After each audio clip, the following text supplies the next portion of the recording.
Chapter 681. When Xiao Xian and the other two returned to the Flaming River trading point, it was already empty. Those who wanted to escape had already left. Those who didn't want to leave had been brought to a corner by the Yanjiao people. The patrols who were counting the people in the trading point almost attacked Xiao Xian and the other two as thieves. Grand Elder and the others are back. Kuan Tu shouted excitedly as he ran towards the Flaming River Castle. Duo Kong heaved a sigh of relief when he heard that Xiao Xian was back. No matter what happened next, with Xiao Xian around, he would feel more at ease. However, when they saw the state of Xiao Xian and the other two, Duo Kong and Jing Luo were shocked. "How did you end up like this?" Jing Luo asked hurriedly. "Don't mention it, it's all because of that king stone worm." Tower slumped in his chair, exhausted. He took a few gulps of water from the person beside him. This was the first time he was so close to a king beast. As expected, the fearsome beasts he hunted in the grassland, even the most troublesome ones, paled in comparison to a king beast. They were on a completely different level. The three of them were covered in grayish-white powder. Not only that, some parts of their bodies and clothes were grayish-white too. However, those parts had already turned to stone. Seeing Tower shake off a layer of hard stone on his arm, Duo Kong and the others' hearts skipped a beat. There was already a piece of flesh on Ta Shou's forearm that had turned into stone. Fortunately, the area that was petrified was not too deep, and the injury was not too serious.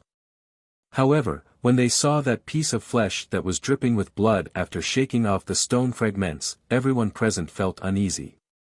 If even the team leader couldn't avoid this kind of injury, how long could they last? Among Xiao Xian and the other two, Tower's injury was the most serious. While Tower was applying medicine, Eo also told everyone about the process of their chase and the conclusions and guesses they had made. Not long after they crossed the Flaming River, they sensed the King Stoneworm's location. The underground tunnel led directly to the surface. However, there was a King Stoneworm outside the cave. Ta and Ao did not know what to do. Should they retreat or charge out? At that time, Ta and Ao were more inclined to rush out directly, but they were stopped by Xiao Xian. Fortunately, Xian stopped us at that time. Otherwise, if we had rushed out at that time, we might not have been able to return safely. Ao sighed. Because they were not familiar with the King Stoneworm, they did not have a clear understanding of the King Beast. Even though they knew that the King Beast was strong, Ao and Ta had thought that they could escape if they tried. They were confident in their speed. Besides, the King Stoneworm was not near the entrance of the cave. At least they could follow its movements. As long as the King Beast did not notice them, they could leave. It was only when Xiao Xian stopped them and found another opportunity to escape that they realized how naive they were. Even if the King Stoneworm did not pay attention to them, it could still turn them into stone. So that means we can't even get close to the King Stoneworm. Jing Luo frowned. If they couldn't even get close, how could they fight? Were they going to be turned into stone like the forest? Don't move first. I'll rest for a while before we go take a look, Xiao Xian said. Since Xiao Xian had spoken, the others did not object. Gigu even told Xiao Xian about the original plan. Xian, you said that as long as we are there, the fire seed will be there. There are quite a few Yanjiao people in the trading point now. If we all work together, the fire seed's aura will be quite strong. Do you think it will be enough to deter the King Stoneworm? Gigu asked. Please don't. Xiao Xian did not even bother to drink his water. What? Gigu did not understand what Xiao Xian meant. The others looked at Xiao Xian in confusion. Gigu was right. Wasn't the fire seed just a deterrent to fearsome beasts? Xiao Xian thought for a moment. There's something like a fire seed on the King Stoneworm's body. How is that possible? Everyone gasped. They always thought that fearsome beasts were afraid of fire seeds. King beasts were still beasts. How could they have fire seeds? Even if they did, why didn't they sense it? It does have it, but it's different from the tribesman's fire seed. It's more like a fire seed unique to beasts. I felt it on the bat leader too. The difference was that the fire seed on the bat leader was not as strong as the one on the king stoneworm, Xiao Xian said. When he saw the bat leader in the 1,000-grain gold field, he already felt something strange. Now that he saw the king beast, he finally understood what it was. It was a fire seed unique to beasts. Unlike the tribesmen, the fire seed on the beasts' bodies was unique to them. It did not look like a primitive fire seed either. Instead, it was fused into their blood. Moreover, based on the analysis of the fire seed on the bat leader and the king stoneworm, if Xiao Xian guessed correctly, the fire seed on the king stoneworm's body was formed by the two beasts themselves. Was the king beast's ability to condense fire seeds? Why were king beasts superior to other fearsome beasts? If fire seeds could exist on humans, why couldn't they exist on other beasts? In the past, Xiao Xian had been close to the bat leader and the king stoneworm. He had even fought the Salt King before. But at that time, he did not sense anything different from the three beasts. After bringing Zheng Luo and the others across the sea and fusing with Yanjiao's fire seed, his strength increased by a lot. Especially the light shield around his totemic flames. It was another special power that existed in Xiao Xian's body. He was getting better at using it. Xiao Xian also knew that the reason why he was not strongly rejected by other tribes' fire seeds and could sense things that others could not was because of the special power within him. He didn't know what that power was, but what he sensed was real. There was indeed a fire seed in the king stoneworm's body. It was a fire seed that belonged to beasts. Fire seeds could disperse and gather. Only fearsome beasts that could condense fire seeds could become kings. The fire seed in the bat leader's body was not obvious. It was just a trend. At most, it could only be considered a half-king. It was above fearsome beasts and below king beasts. If it could condense the fire seed in its body one day, it would become a true king. Ao and the others did not know why Xiao Xian said this, but Xiao Xian did not look like he was joking. In this aspect, they also believed that Xiao Xian would not speak without any evidence. If there really is a fire seed in the king stoneworm's body, won't we anger it if we release our fire seed energy? Duo Kong asked. Fire seeds usually repelled each other, so it was definitely not a good idea to anger the king beetle because of this. But if the king stoneworm comes towards us, we can only fight it, Duo Kong was worried. It was not a question of whether they should avoid it or not. They had no choice. I'll go take a look first. Xiao Xian had recovered. He did not shake off the layer of stone powder on his body. Instead, he left the trading point and headed towards the king stoneworm. Zheng Luo and Gigu followed closely behind Xiao Xian. One reason was to help Xiao Xian if necessary. The other reason was to see what the king stoneworm looked like. Xiao Xian approached the king stoneworm. He did not tell them everything in the trading point. When he sensed the strange fire seed energy in the king stoneworm, he also sensed the king stoneworm's mentality.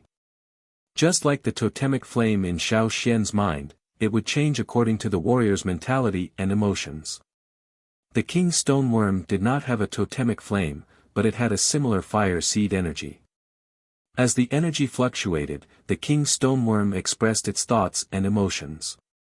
If it were anyone else, even if they sensed the fire seed energy in the king stoneworm, they might not be able to escape unscathed because the fire seed would reject them. However, Xiao Xian's other energy was different. When Xiao Xian left the cave with Ta and Ao, he paused for a moment because he sensed this change. At the same time, he was not repelled by it. In order to leave quietly, the three of them did their best to conceal their totemic power in Yanjiao's fire seed energy. Although it would slow them down, it was safer. When the king stoneworm stood up, it might not have sensed their energy. Perhaps it was Xiao Xian's other power. This was because Xiao Xian did not feel any rejection from the King Stoneworm. On the contrary, the King Stoneworm seemed to be excited for a moment. However, after Xiao Xian completely blocked out the power and left, the King Stoneworm did not notice it anymore. To verify his guess, Xiao Xian told Jing Luo and Gigu to stay away while he approached the King Stoneworm. He did not stand in the direction of the Flaming River trading point. Instead, he hid somewhere else. This way, if the King Stoneworm made a move and he escaped, the King Stoneworm would not chase him in the direction of the trading point. Xiao Xian stood behind a tree that was still green. He looked towards the source of the rumbling sound. There, the King Stoneworm was still wriggling aimlessly. Compared to when Xiao Xian and the rest left, the grayish-white stone forest had expanded. When the King Stoneworm had its back to him, Xiao Xian suppressed the totemic power in his body and tried not to release the Flaming Horn's fire seed energy. At the same time, he tried to activate another type of energy in his body. Xiao Xian discovered this when he was practicing controlling the ancestral bone ornaments. The two powers in his body did not repel each other. It could even be said that this special power was assisting the Yanjiao's totemic power. Back then, he was able to achieve a different awakening than others. He was able to successfully carve and awaken the ancestral bone ornaments.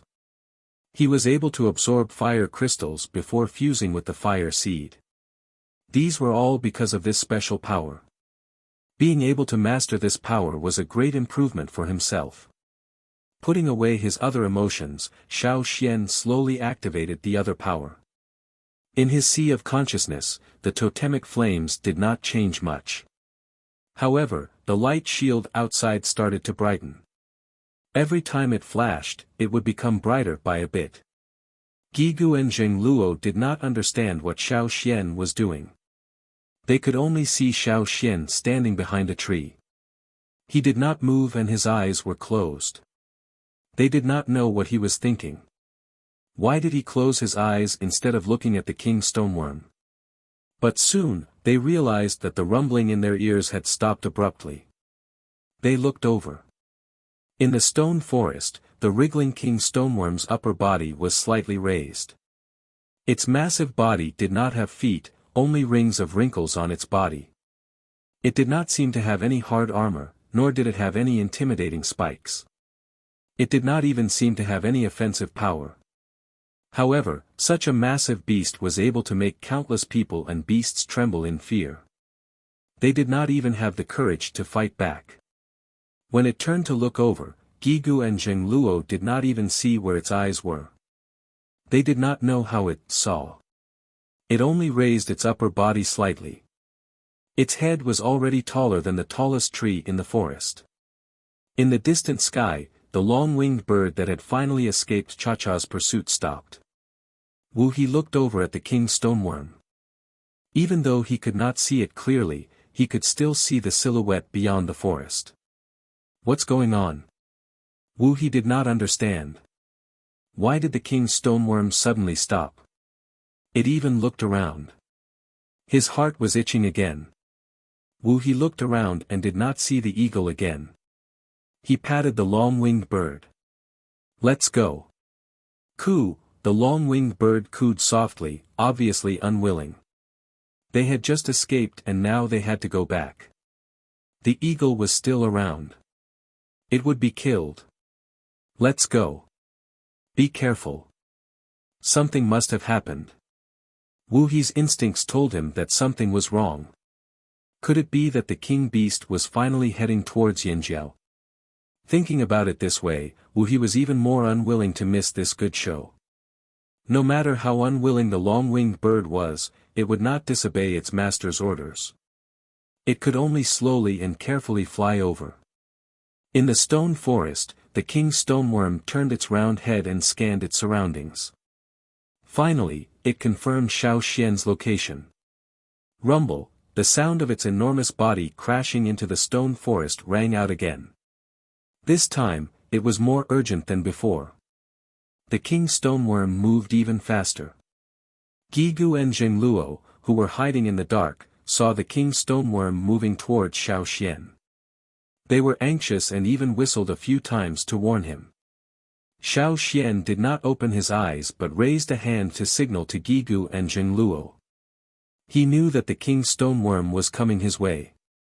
The grayish-white was expanding towards Xiao Xian. When the grayish-white approached, Xiao Xian moved too. He did not run towards the flaming river trading point. Instead, he ran in the opposite direction. That way, even if something happened, it would not affect the trading point. As Xiao Xian left, the king stoneworm followed. It sped up again. Although it was huge and surrounded by trees and rocks, nothing could stop it. Xiao Xian had to avoid obstacles when he ran, but the king stoneworm ran in a straight line. Rocks blocked rocks and crushed trees. What is he trying to do?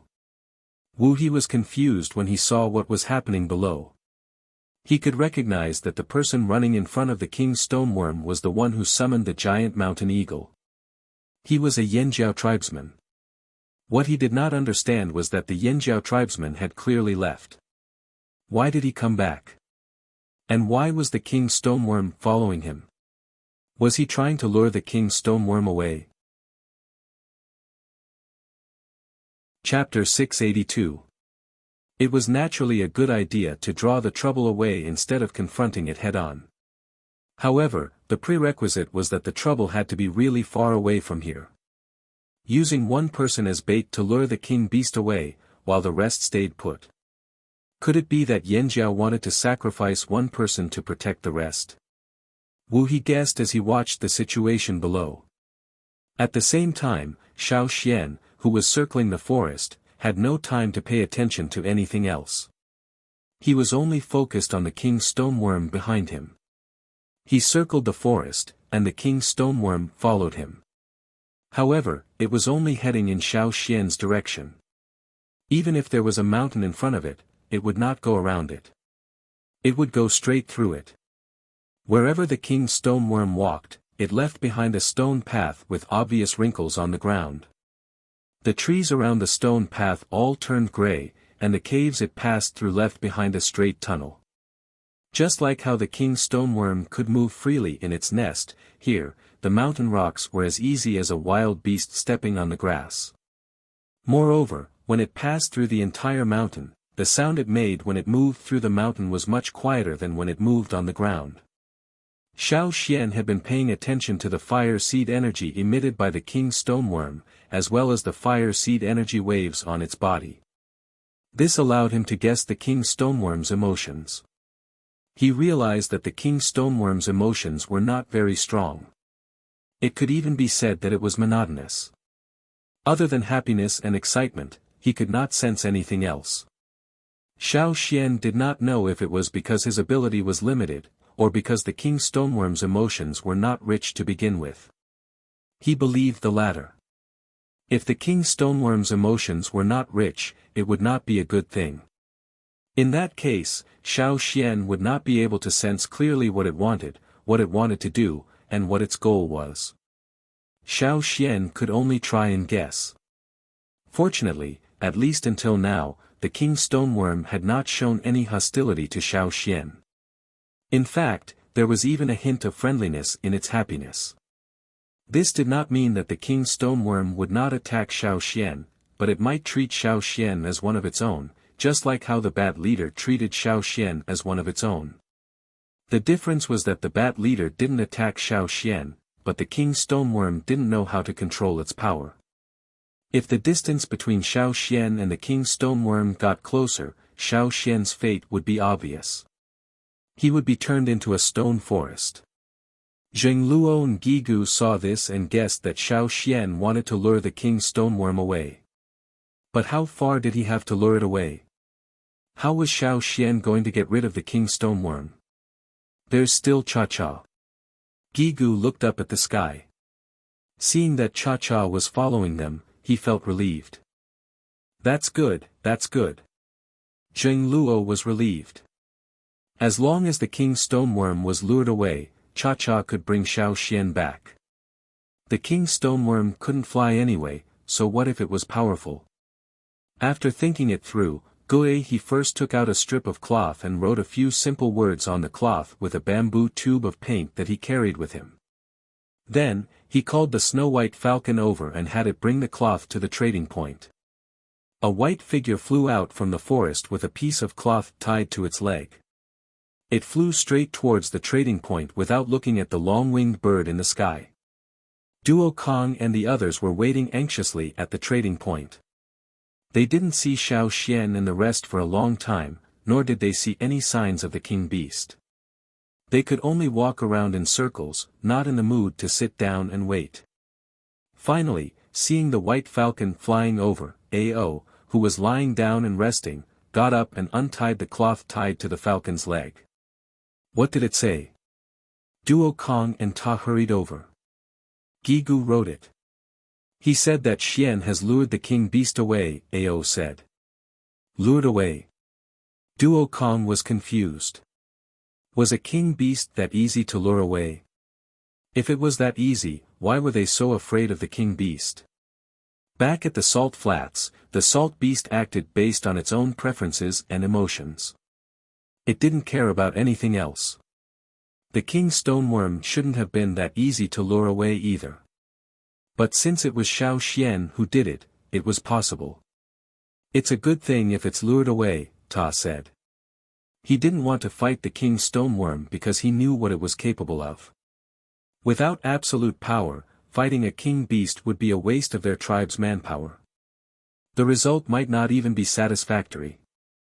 Soon, the news that Yanjiao's grand elder had lured the king beast away spread throughout the trading point. Of course, there weren't many people in the trading point. They were all gathered in a few places, so it was reasonable that the news spread quickly. They lured the king beast away. The Yanjiao people were jubilant. On the other hand, the people who stayed were disappointed. They were prepared to die. They were just talking nonsense with the Yanjiao people, saying that if the king beast returned, they would help. But now, they couldn't see it. What was the point of staying? Their lives were bleak. No, I have to leave. Someone suddenly rushed out of the crowd. The patrol team, who had relaxed after hearing the good news, didn't pay attention and let the person rush out. Even though the three main gates of the trading point were closed, the outer walls of the trading point couldn't stop people who were good at climbing and jumping.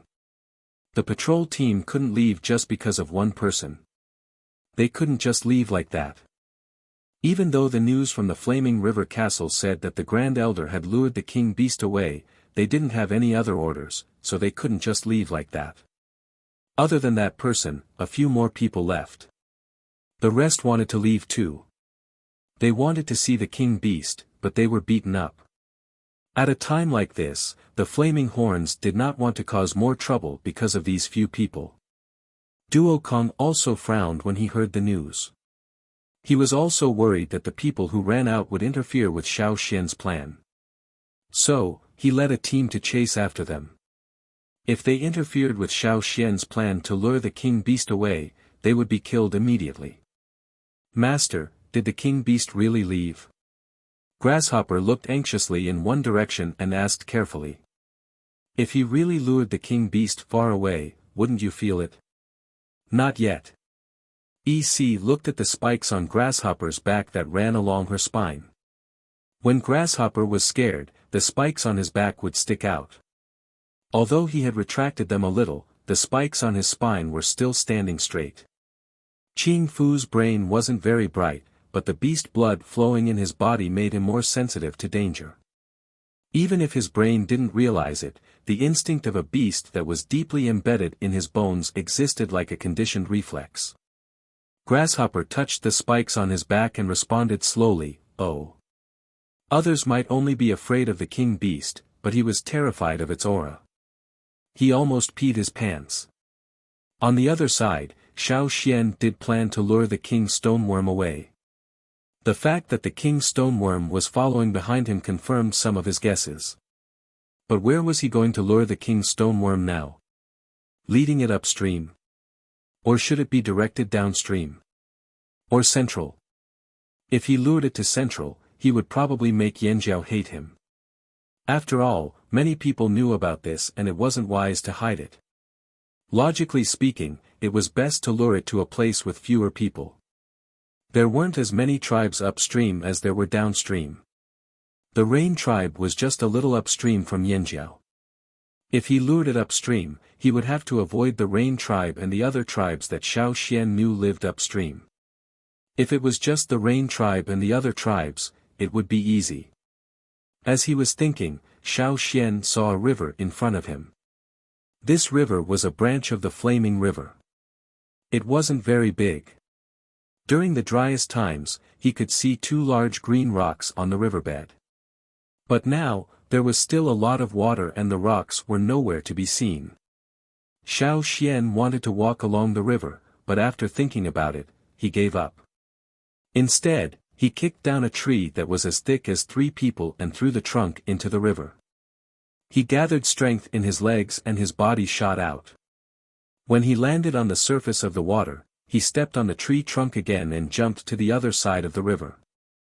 This river wasn't very wide in this area. The riverbed was only about 10 meters wide. With Xiao Xian's ability and the help of the tree trunk, he could easily cross it. But the king stoneworm behind him couldn't do the same. Xiao Xian knew that it could easily crush rocks and trees, but what about the river? Should he cross it directly or burrow under the riverbed? After running for a while, Xiao Xian turned around and looked behind him.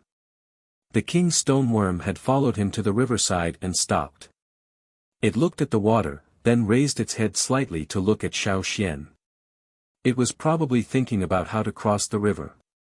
Xiao Xian didn't sense any big changes in the king stoneworm's emotions. Perhaps this little problem was nothing to it.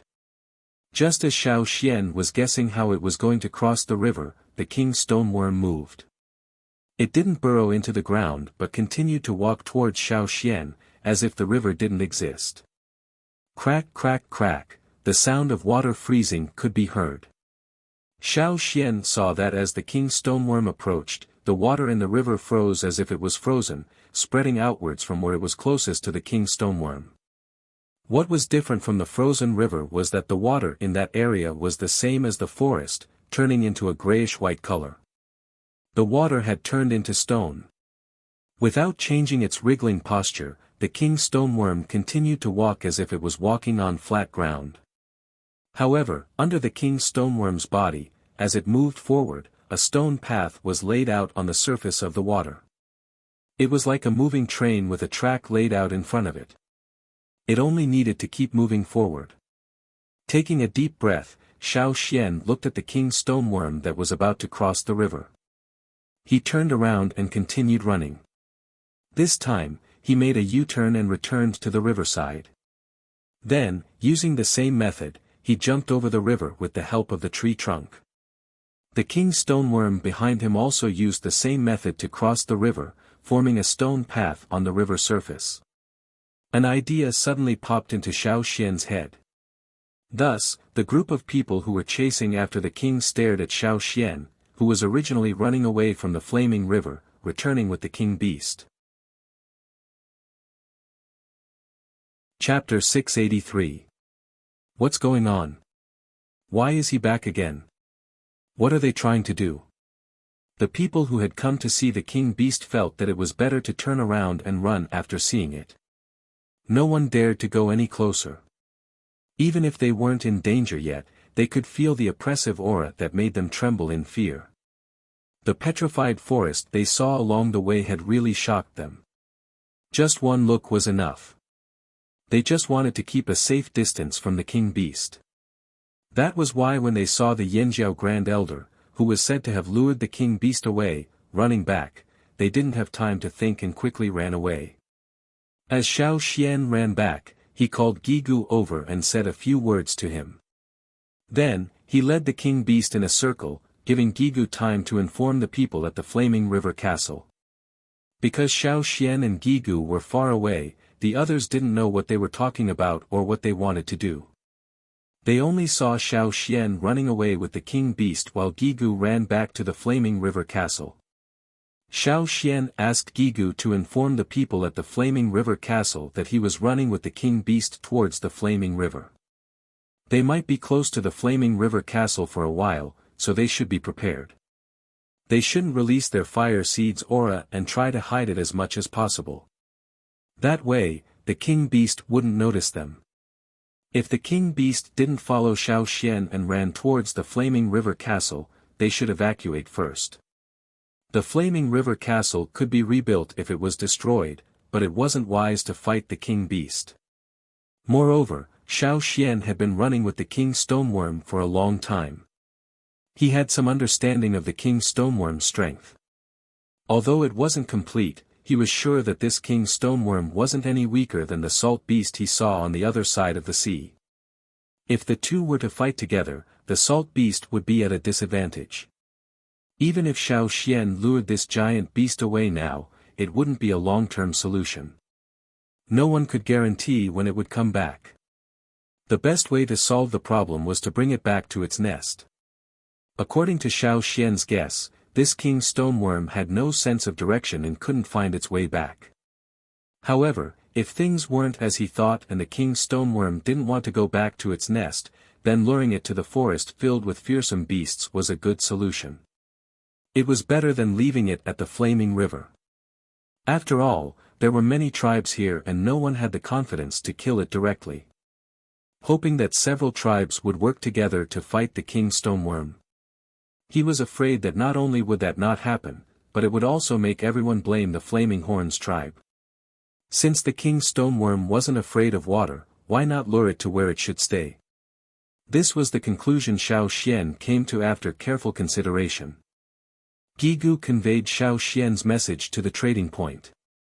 At the same time, he had the snow falcon bring a letter back to the headquarters. Both sides had to be prepared, just in case. Against a king beast, they had to be more prepared. After Xiao Xian led the king stoneworm in a few circles, he looked up and saw Gigu's snow falcon flying across the sky. He knew that the other side was ready, so he turned around and headed towards the Flaming River. The king stoneworm was also in a daze. Xiao Xian was obviously leading it in circles and it kept following him in circles without much emotion. If this happened to the salt beast, it would have gone mad. That was to say, not all beast kings were the same in terms of intelligence. But everything had to be balanced. If a king beast didn't have a high IQ, then it must have a high innate talent. Just like EC's half-beast human slave, who didn't have a high IQ, he used his innate talent to make up for it. There was a reason why he was able to intimidate others. It was undeniable that this king stoneworm was freakishly strong. If it was left unchecked, it would definitely stir up chaos in every part of the continent. Inside the Flaming River Castle, after Gigu's announcement, Yanjiao's team leaders gathered and told them what to do next. Sensing the changes in Yanjiao's team, EC was puzzled. Even if he could calculate the probability of something happening based on many details and predict what would happen next, he had too little information. Even if he knew that Yanjiao had a plan, he couldn't figure out what it was. Just as he was thinking, EC suddenly heard a gurgling sound. He turned around and saw Grasshopper curled up into a ball. The gurgling sound came from his teeth chattering. EC looked at his back. Originally, only his spine still had thorns, but now several thorns were popping out. The thorns that had been retracted before were all coming out now. That was a clear indication of the Beast King's whereabouts. Didn't they lure the King Beast away? Why was it approaching again? Grasshopper wasn't the only one who sensed the King Beast's approach. The others in the Flaming River Castle also sensed the King Beast's presence. What's wrong? Is the King Beast here? The people who weren't allowed to leave looked forward expectantly. They felt that the houses in front of them were an eyesore, so they jumped to the roof of the tallest house around them. From there, they could see beyond the outer walls of the trading point. However, there was a forest outside the trading point, so in the end, they set their sights on one of the towers on both sides of the trading point's main entrance. Yanjiao's team just wanted these restless people to calm down. At the same time, they were also curious. Ta, who had already rested, led a team to the tower near the main entrance and looked forward. There were 3 main entrances to the trading point. Only this entrance faced the direction that Xiao Xian planned to go through. Rumble, Ta's expression changed. It's here. He knew that it was the sound of the king's stoneworm wriggling. Although the sound was still far away, he couldn't help but tense up. He was so nervous that his forehead started to sweat. When he came into close contact with the king's stoneworm, the feeling of petrification that even his totemic power couldn't resist, the helplessness of defeat, was still fresh in his mind. There was no way he could relax. With Ta's reminder, the others also became nervous. Even the people from the other tribes who had been clamoring to see the king beast were now silent. They stared unblinkingly in that direction, their fists clenched tightly. Their palms were sweaty. They heard the sound too. Just because they wanted to see the king beast didn't mean that they weren't afraid. Even if they were fearless before, they couldn't help but feel nervous now. The air seemed to be filled with the smell of stone powder. The forest was silent, as if all the creatures living in it had been strangled. The rumbling sound was getting closer and closer. Whether it was the people standing on the tower or the people standing on top of the flaming river castle, they could all see a gray-white line approaching from the forest in the distance. It was heading towards the flaming river. "Is that the king beast?" someone asked in a low voice. Even without the Yanjiao people's reminder, they didn't dare to make any noise. Even if they were still far away, they subconsciously lowered their voices as soon as they spoke. "That's where the king's stoneworm is. Wherever it goes, everything will turn to stone, whether it's trees or people. Everything will turn to stone." Ta's tone was calm, but if you saw the expression in his eyes, you would know that he was looking in that direction with fear and caution. Hearing this, everyone sucked in a deep breath. Even if they weren't there, they could imagine what the Yanjiao people were talking about. Someone gulped and stammered, It's really powerful." Of course, a king beast, how can it not be powerful? The person next to him tried his best to put on a calm face, but his true feelings were exposed as soon as he spoke. As someone who rarely even saw fearsome beasts, one could imagine how shocked he was when he saw a king beast.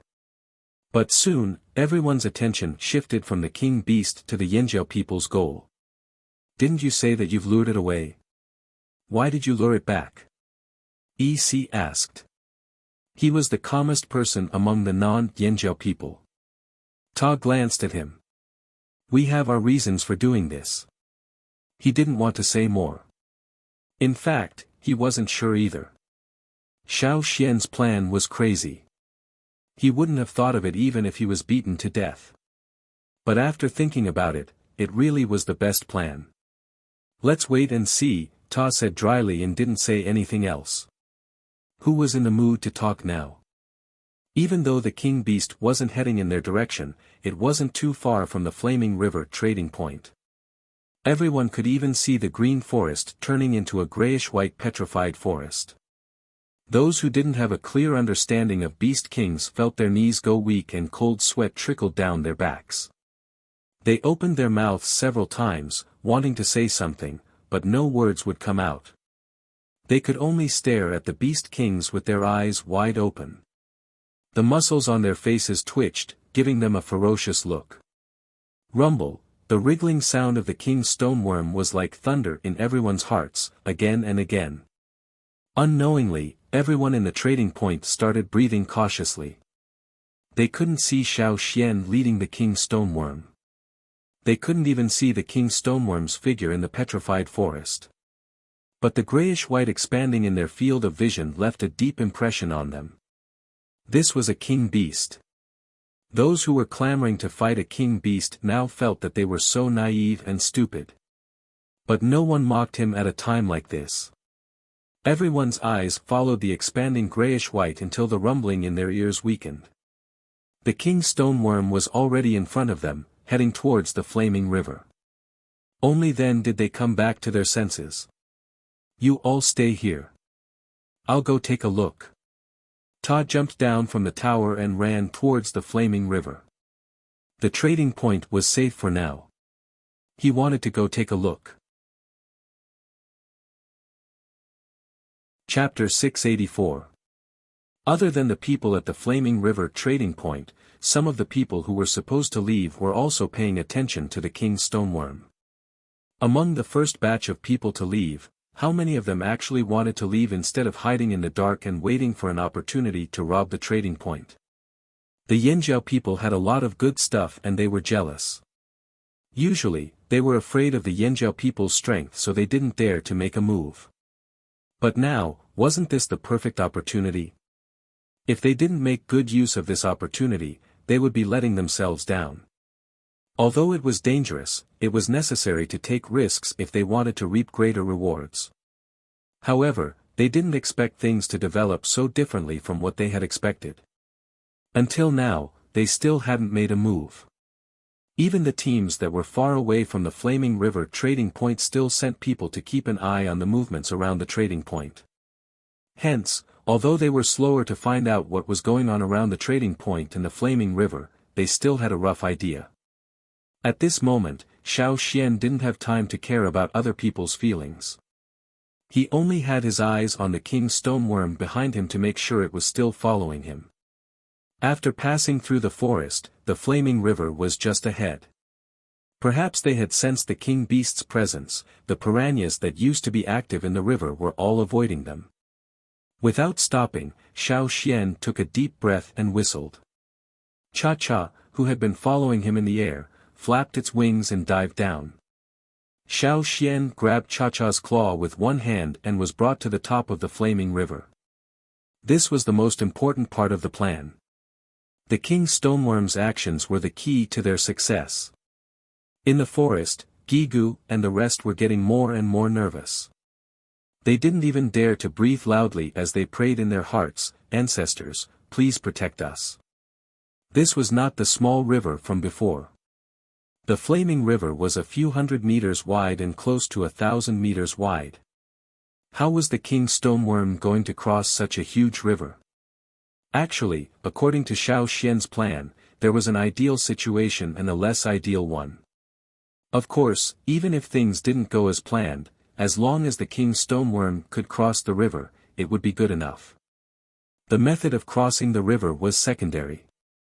Their safety was more important. Did he come directly from the bottom of the river? Or should they go deeper into the river? Or... Xiao Xian grabbed Cha-Cha's claw and looked at the king's stoneworm that had stopped at the shore. "Come here. Come here quickly. Head this way." Xiao Xian shouted in his heart. In the sea of consciousness, the light shield that enveloped Yanjiao's totem flames grew brighter and brighter. The king's stoneworm that had stopped by the shore lifted its upper body, as if it wanted to see what was in front of it clearly. Those who were hiding in the forest could see the king's stoneworm's head clearly. Only half of its body was visible, but it was already taller than the tallest tree in the area. No one could ignore it. To the king's stoneworm, when everything around it was unfamiliar, it would naturally choose to follow a fire seed source that was close to it. However, the river in front of it made it pause for a moment. However, it only paused for a moment. As the river surface closest to it turned grayish-white, the front half of its body that had been raised up lay down again. On the surface of the river, where the front half of the king's stoneworm's body touched, the river water had turned into a grayish-white stone ground. Even the ripples on the water were very clear, retaining the shape they had when they were blown by the wind. However, as the king's stoneworm wriggled forward, the ripples no longer remained. Instead, they were replaced by the signature marks of the king's stoneworm. Crack, crack, crack, the petrified water surface was still spreading rapidly. The king's stoneworm was like a petrified projectile. The water around it had turned into stone. However, compared to the large-scale petrification in the forest, the petrification on the water surface was more concentrated. It was only under the king's stoneworm's body and the areas around it. At this moment, the king's stoneworm's entire body was above the Flaming River. Xiao Xian took a deep breath. He was excited. Things were going according to his plan. It was the most perfect route. The king stoneworm did not sink to the bottom of the river. It did not burrow underground. Instead, it continued to travel on the river. Nothing could stop it. Nothing. Even if it was a river that was hundreds of thousands of meters wide. Something that people thought was impossible was happening because of the wriggling of the beast king. This was the power of a king stoneworm. It was worthy of the title, king.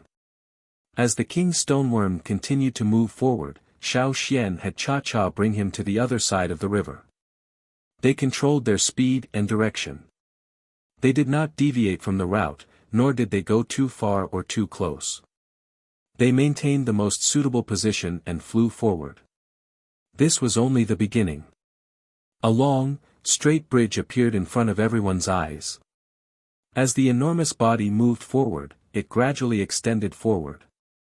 In the air, Wu He, who had been watching the scene, was so shocked that he almost fell off his long-winged bird. So that was it. To think that he actually had such a plan. They were using a king stoneworm as a laborer. How did they think of this? What a bunch of lunatics. Wu He wasn't the only one who was stunned. The people from the other tribes were also stunned. Even Duo Kong and the others who were leading the team to help were stunned. They wanted to rub their eyes and pat their heads to see if they were hallucinating because they were too nervous and tired. Although they knew what Xiao Xian was planning, they did not expect this to happen. As the king stoneworm wriggled, a stone bridge that extended from one side of the river to the other appeared above the vast flaming river. It could even turn water into stone. At the same time, some people were wondering how such a cumbersome king stoneworm could travel on the water as if it was flat ground. Even if it could turn water into stone, the stone it formed might not be able to support its heavy body. Could it be that the stone had reached the bottom of the river and was forming a stone bridge that cut off the flaming river? No, that was impossible. The flaming river looked very deep. How could it be cut off so easily? The water did not look like it was cut off either. Then, was this bridge floating on the water? Otherwise, how could it support such a huge king stoneworm? But how could a stone float on the water? It went against common sense, and no one could understand it no matter how hard they thought about it. While they were shocked by the scene on the river, they were also confused to the point of going crazy. Unimaginable. They thought that the Yanjiao people would lure the king stoneworm to another place because of its threat, but they were surprised to find that they had lured the king stoneworm back to the flaming river. Only now did they understand what the flaming horns were planning to do. The flaming horns were truly unfathomable. If the Yanjiao people knew what the others were thinking about them, they would cry out that it was all the first elder's idea. They were just carrying it out. They were just as shocked as the others. On the roof of the flaming river tower, Ao and a group of Yanjiao people were observing the king stoneworm's movements. However, as Xiao Xian lured the king stoneworm away, they could not see that far no matter how good their eyesight was. On the other side, Ao Zheng was using a telescope to observe the movements above the flaming river. From time to time, he would exclaim, "How can this be, how can this be?" So this was Ah Xian's plan. The others scratched their ears and cheeks when they heard this. They stopped looking at flaming river and stared fixedly at Ao. They thought, "Elder Ao, why don't you say something and let us know what's going on over there? Why don't you show us the telescope?" Something unexpected must have happened for the former chief to be so shocked. It must have been far beyond everyone's imagination. Something strange must have happened. They wanted to rush over to the Flaming River Castle to see what was going on, but they had to stay here. After all, the trading point, especially the Flaming River Castle, had to be guarded to prevent people from taking the opportunity to steal. Unfortunately, Ao was too engrossed in his stare and did not notice the reactions of the others. He did not have the slightest intention of letting go of the telescope either. The stone walls on both sides of the king's stoneworm were more than 7 meters wide. Including the king stoneworm's body, the stone bridge was more than 20 meters wide on average. If they wanted to build a long bridge over such a wide river, it would not be easy even if they had more advanced technology, let alone the current technology. But now, a long stone bridge without any piers was gradually taking shape. Not only that, the king stoneworm was wriggling steadily across the river without any change in speed. Very good. This risk was worth it. Xiao Xian looked at the long gray-white bridge that spanned across the river. He suppressed his excitement and the urge to immediately test the sturdiness of this stone bridge. He let out a long sigh. There was no rush. It would not be too late to go back and test it after everything was over. Xiao Xian had made a few preparations. Now, things were progressing smoothly according to his expectations. It was the most perfect route. It was even better than what he had expected. Even Xiao Xian himself had underestimated this king stoneworm. Although it was a little slow, there was no doubt about the king stoneworm's valiant ability. 1/5, 1/3, 1/2, 2/3, this miraculous stone bridge was about to be completed. The people who were staring at the river stared until their eyes were dry. They could not bear to blink, afraid that they would miss an important moment. They were very glad that they had come along to witness the birth of such a miracle. The wind picked up and became stronger. It blew down from the upper reaches of the flaming river, causing waves to crash against the stone bridge behind the king stoneworm. Boom! The waves splashed into splashes. However, no matter how hard the waves crashed, the stone bridge that looked like it was floating on the water did not move at all. It was as if it was proving to the world that it was sturdy. Chapter 685. Yanjiao's people were also paying attention to the situation. Many of the patrols were hiding nearby. According to Gigu's message, they had to maintain a safe distance from the king stoneworm. If they got too close, there was a risk of being petrified. Everyone breathed softly and tried their best to hide their presence. Before they received orders, they only needed to stay here and watch. They were not allowed to make any moves or expose themselves too early. They would wait and see. On the other side, Xiao Xian had already been brought to the riverbank by Cha Cha. After landing, he saw the king stoneworm following closely behind him. He didn't stay for long and ran towards the forest. The king stoneworm finally reached the riverbank. It paused for a moment, then started to follow Xiao Xian again. The long bridge that crossed the flaming river extended all the way to the riverbank and connected with the king stoneworm's wriggling trail. A large area of the riverbank had turned gray. After reaching the riverbank, the king stoneworm returned to its original state. It rumbled again. It didn't look back at the long bridge behind it. It didn't care about its shocking actions. Perhaps it wasn't anything special to it. It just continued to follow Xiao Xian. The Yanjiao patrols hiding in the forest watched the king stoneworm leave with Xiao Xian. After they were far away, they let out a long sigh. They were also shocked by what they saw on the river. It left? Yes, it left with the first elder. It probably won't turn back.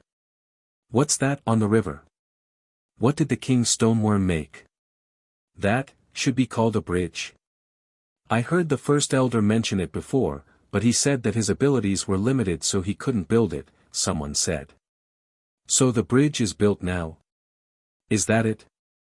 Another person pointed at the gray bridge on the flaming river.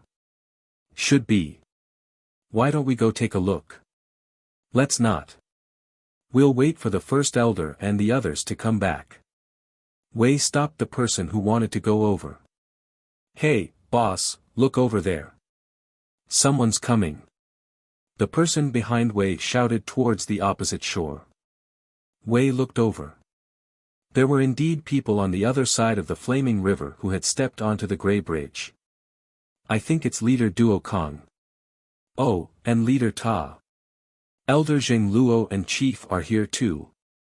On the other side of the flaming river, Duo Kong brought his men to the side of the newly formed Grey Bridge. Gigu, Zhengluo, and Ta, who came from the Flaming River trading point, all came to the side of the bridge. Because the King Stoneworm paused here before crossing the river, the area of petrification at this end of the bridge was larger than at other places. Gigu stepped on the petrified grass under his feet. The petrified grass here was slightly harder than the ones in the forest. When he stepped on the petrified grass in the forest, he could still hear cracking sounds. But here, he couldn't break the grass without using some force. "Let's go take a look," Zheng Luo suggested. "Give it a try." Tower was also looking forward to it. "Let's give it a try." As the current leader, Gigu led the way and stepped onto the stone bridge. If the King Stoneworm could walk on it steadily, all of them added together wouldn't be as heavy as the King Stoneworm. Logically speaking, they should be fine too. Gigu, Zhengluo, Duo Kong and Ta stepped onto the new bridge. Behind them, Duo Kang's team of Yanjiao warriors followed.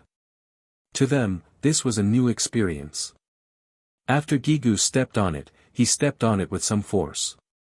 The hard stone surface under his feet made him feel more at ease. It was very hard and firm. As expected, a place that could withstand the King Stoneworm's weight wouldn't collapse so easily. After the first step, the second and third steps were even faster. They were nervous at the beginning, but after walking for more than 10 meters, their steps became more relaxed. They could walk. They could really walk on water. Those who stepped onto the stone bridge felt the firm ground under their feet and the waves on both sides of the bridge. They took deep breaths. The waves splashed against the stone bridge and splashed onto their bodies. The layer of stone powder that covered their bodies from following the stoneworm was washed away by the water. The stone powder was from the dust caused by the King Stoneworm's movements. It wasn't from the stoneworm's body, so when it was washed away by the water, it mixed together. Everyone who stepped onto the bridge had grayish-white stains on their faces and bodies. They looked very haggard, but at this time, no one cared about that. They just wiped their faces and couldn't help but smile.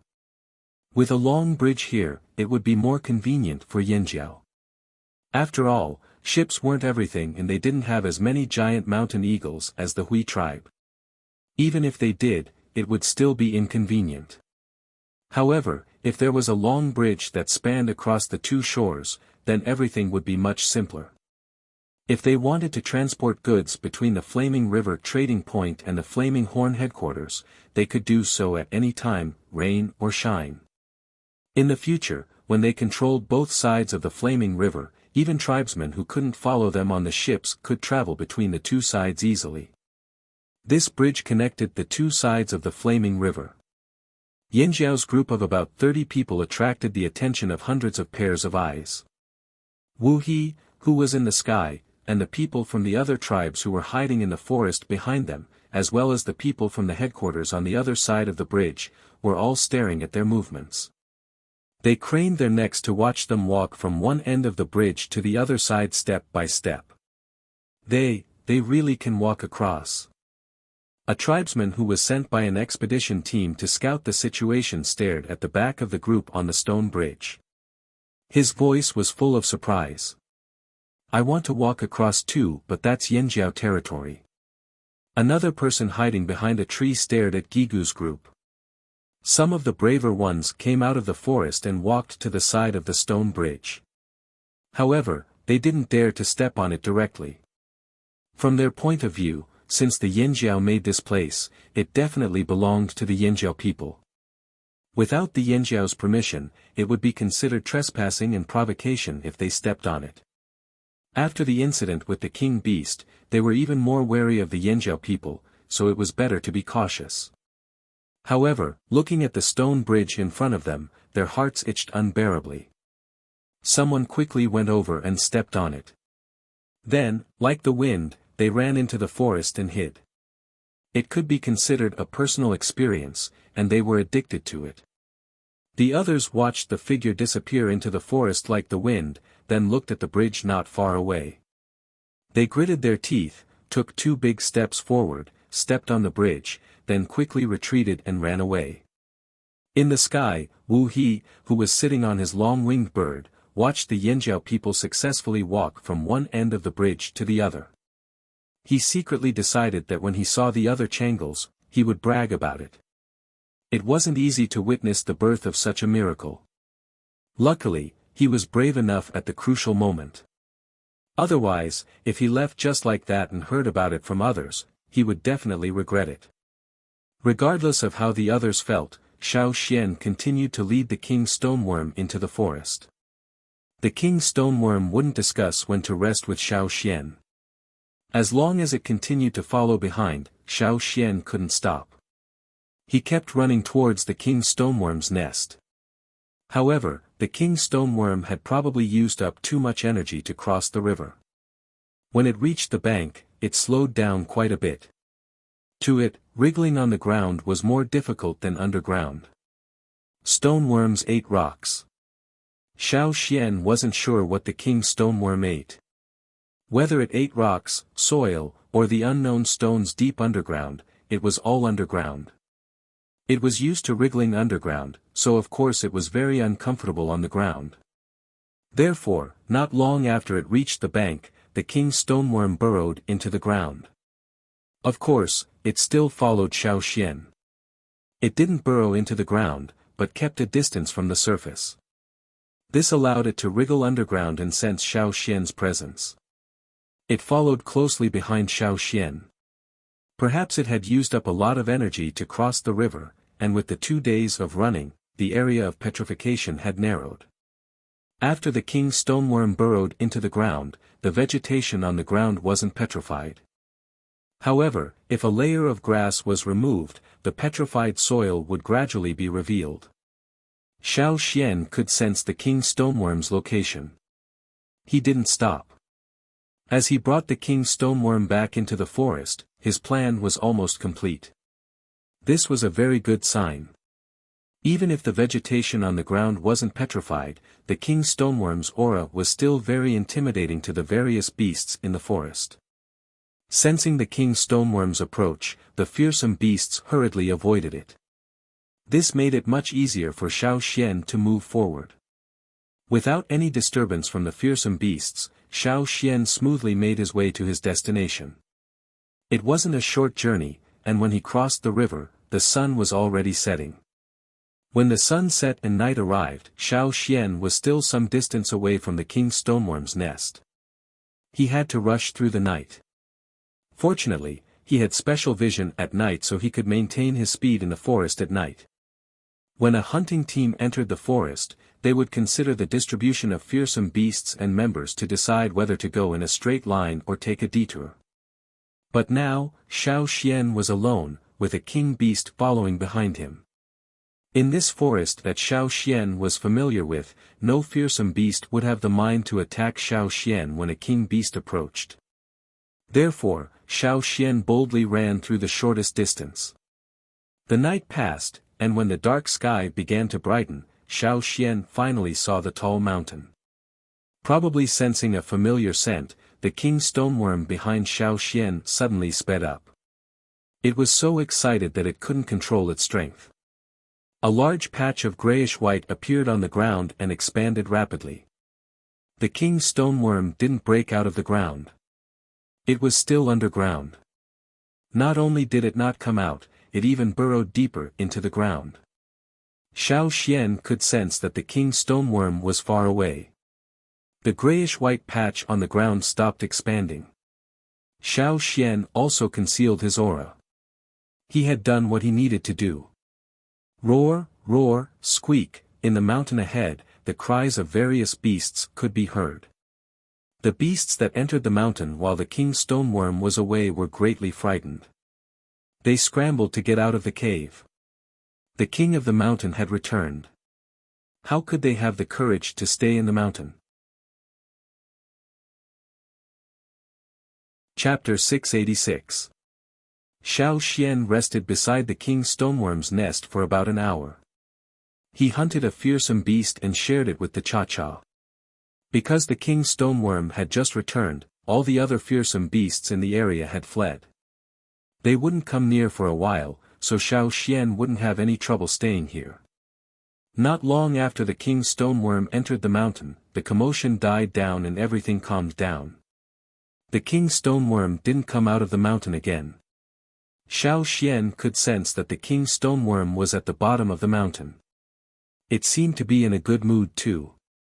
Although it didn't show much emotion, Xiao Xian could guess that it was happy to come back. Was it really lost? It had no sense of direction and couldn't figure out how to get back to the mountain.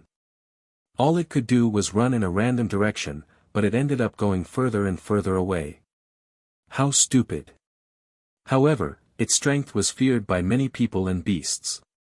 If Xiao Xian hadn't lured it back, it would probably have caused a lot of trouble in the mainland. It didn't care where you could petrify. It would stop wherever it wanted. With its intelligence, it didn't think too much and didn't have any complicated thoughts. Because of this, no one could predict what it would do if it started to act recklessly. Luckily, it was all over now. The bat leader that was left at the Flaming Horn headquarters should be returning to its nest soon. Xiao Xian's heart burned with excitement when he thought about the bridge that appeared on the flaming river.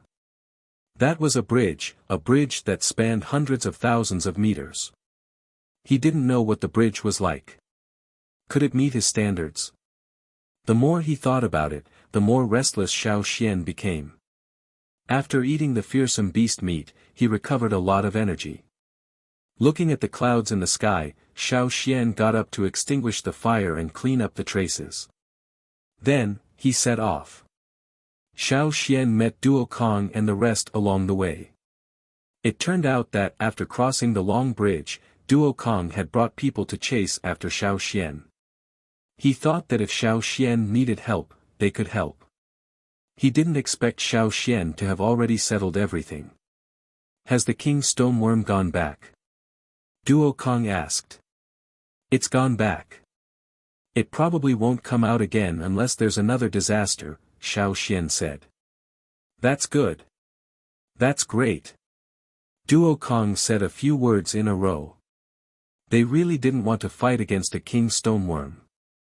Also, the king stoneworm seemed to be more powerful than the salt beast they had seen before. The king stoneworm was so powerful that it could even turn water into stone. How could they fight against such a beast? Knowing that the beast kings wouldn't pose a threat to the tribe for the time being, everyone felt relieved. Duo Kong told Xiao Xian about what happened on the bridge. We can really walk. We all came from that, bridge. Yes, from that bridge. It's not like a wooden raft that sinks. It's stable. It's like walking on solid ground. Duo Kong looked excited.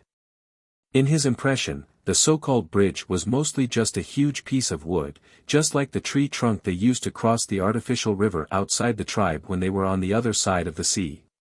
But now, he saw a real bridge. Only then did he understand the meaning of the word bridge. So a bridge could look like this. So a bridge could cover such a long distance. This was a shock to his mind. When the disaster happened, the tribe came here from the connected wooden rafts. Xiao Xian had also mentioned the bridge. But at that time, everyone thought differently from Xiao Xian. They didn't think it was necessary and impossible. Now, it had really happened. They didn't rely on manpower. They used the king stoneworm's power to complete it. When he thought about how this bridge belonged to his tribe, Duo Kong couldn't help but feel proud.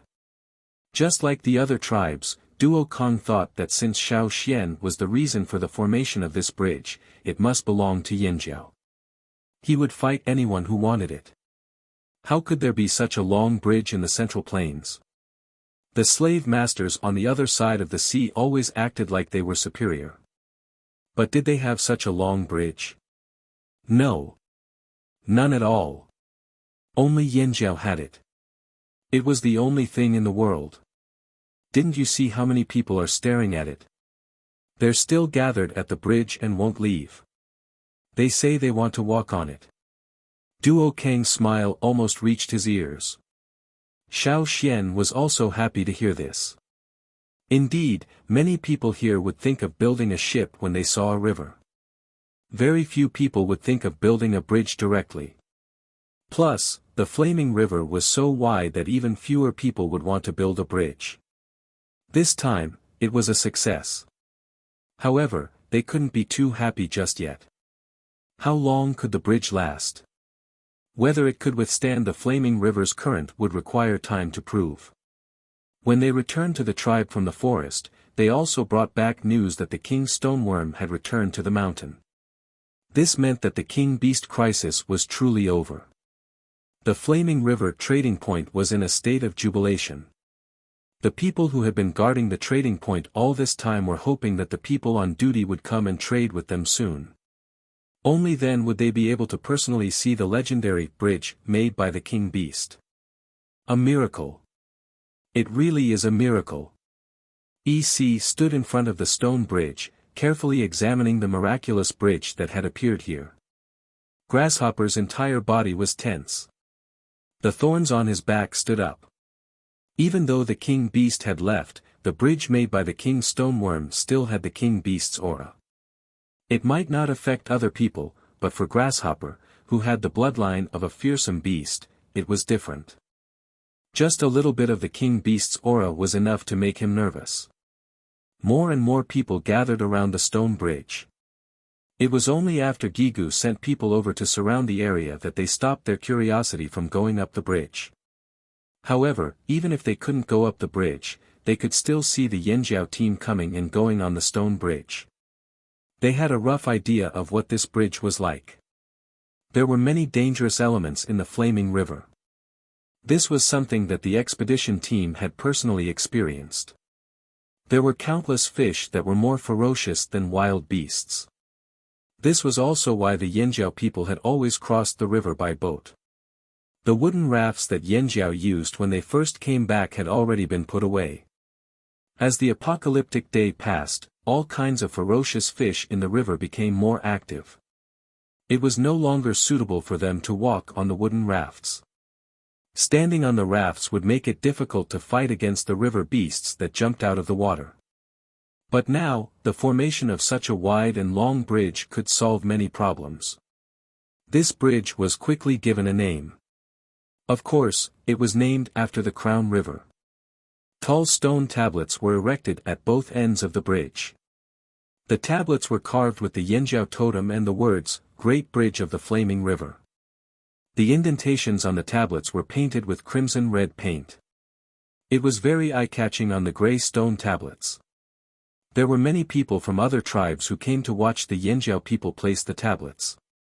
Even though they couldn't get close, it still didn't dampen their spirits. Flaming River. Great Bridge. Someone read out the words on the tablet. Bridge. It fits the name of the bridge very well. It's really big. A bridge that could cross the flaming river, a bridge that could withstand the wriggling of a king beast, a bridge that didn't even budge when the Yanjiao carried a huge stone tablet over. If it wasn't big, then who was? But some people thought that the word big must mean the size of the bridge. Maybe it was just a code name. Could there be a second or third bridge in the future? Someone asked in a low voice. The others didn't answer directly, but some people were thinking. As long as the king beast was still around, who could say for sure? Xiao Xian came to the bridge to take a look. At the same time, he asked the drumming tribe to help him take a look underwater. Even though he could use his senses to sense the situation underwater, with the help of the drumming tribe, he could see more details. Below the bridge, the part that was petrified was in the shape of an inverted triangle. The deepest part was more than 20 meters deep. There were no piers. If it weren't for the fact that the two sides of the bridge were connected to the shore, it could even be said that the bridge was floating on water. Was a bridge like this really sturdy? They could only wait and see. After investigating the stone bridge, Xiao Xian thought of the small river that was petrified by the king stoneworm on the other side of the river. Even though the flow of that river wasn't fast, when the king stoneworm petrified the water in that river, it directly cut off the flow of the river. After that, Xiao Xian brought the king stoneworm back and cut off the flow of the river again. That was why there were now 2 bridges that cut off the flow of the river. There weren't many dangerous fish in that river. At most, there were some piranhas that lived near the flaming river. However, because the king stoneworm petrified the water, there wouldn't be any fish that would come near for a while. Xiao Xian ordered people to set up a net at the upstream and downstream of the 2 stone bridges to prevent fish from coming near. After that, some Yanjiao warriors and drumming tribesmen went into the water to dig holes in the 2 small bridges. They couldn't bear to touch the big bridge above the flaming river, but they were willing to work on the 2 small bridges above the river. Clang! The chisel only left a shallow dent on the bridge formed by the petrified water. It's so hard. Really? Let me try. Clang! It's true. This hardness is comparable to high-quality stone, right? Isn't this bridge made of water? Why is it so hard? You don't understand the strength of a king beast. Hurry up, let's dig a big hole here and use the stones to make stone tools. Yes, yes, yes. Hurry up. Curious about the quality of the stones, the people digging the holes in the bridge worked even faster. The chisels they used were made of new bronze, so it was easy to chisel. If they just wanted to clear the river, they didn't have to dig a hole. They could just dig another channel to go around the 2 bridges. However, the Yanjiao people wanted to study the stones, so they dug a bridge. It took some time to dig a hole. Halfway through, someone dug out a stone the size of a watermelon and weighed it in his hand. He said in surprise, "This stone is so light." Not far away, the travelers watching the Yanjiao people dig a hole snickered. Do you think we'll believe that? One of the Yanjiao people's lies, "This stone is very light." Like my ass. Xiao Xian didn't stay there to watch them dig a hole. Duo Kong was guarding the bridge, so he didn't need to be there. Xiao Xian was called over by Ao to guard the 1,000-grain gold field at night. Since the king stoneworm had left, they wouldn't meet the bat leader at night, right? However, when night fell, the bat still came. Xiao Xian stared at the bat leader that appeared again and remained silent. Why aren't you leaving? Your little brother is waiting for you to come back. Chapter 687. The king stoneworm had left, but the problem was no less troublesome than the king stoneworm. It remained in Yanjiao's fields. It did not destroy Yanjiao's things, nor did it come out to scare people. Every night, at a fixed time, it would appear silently and cut an ear of grain from the 1,000-grain gold's fields. It would then hang on the long and narrow leaf of the 1,000-grain gold, quietly watching the people guarding the fields. She didn't know how it managed to hang on to the leaf with its weight, but the leaf didn't even change the angle of its fall. What do we do? After the bat leader left, Ao wiped his forehead helplessly and asked Xiao Xian. Even after a few more times, he could not remain calm in front of the bat leader. Every time, he would be so nervous that he would break out in a cold sweat. Xiao Xian could feel the direction of the bat leader. When it stopped flying, although Xiao Xian could not determine where it was hiding, he could feel that it was not far from Yanjiao. It was not going back to the Bat Mountain in the depths of the forest. The days passed, and the 1,000-grain gold in the fields gradually matured. It was not as green anymore.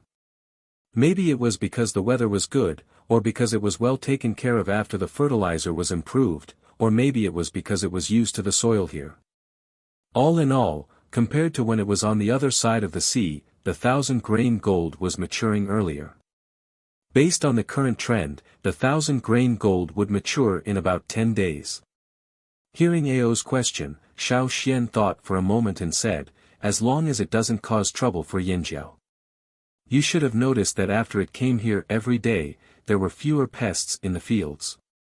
In the fields, there were more grains that were about to mature at this time of the year.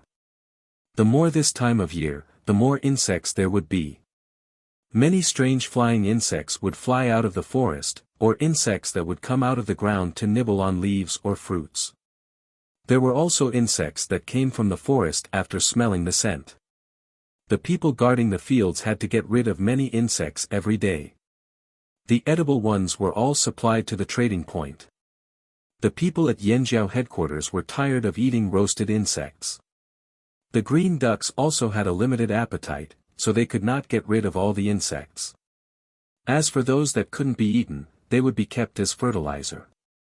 It was fine during the day, at least they could see and clean it up easily. However, it was much more troublesome at night.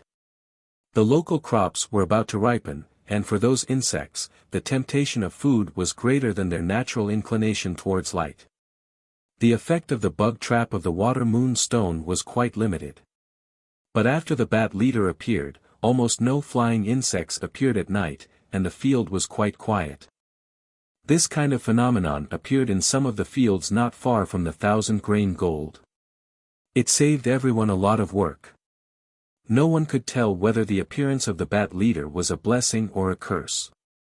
Of course, it didn't mean that bat leader was here to help Yanjiao get rid of the insects. Xiao Xian felt that it was waiting for the 1,000-grain gold to mature. Many animals didn't need anyone to teach them.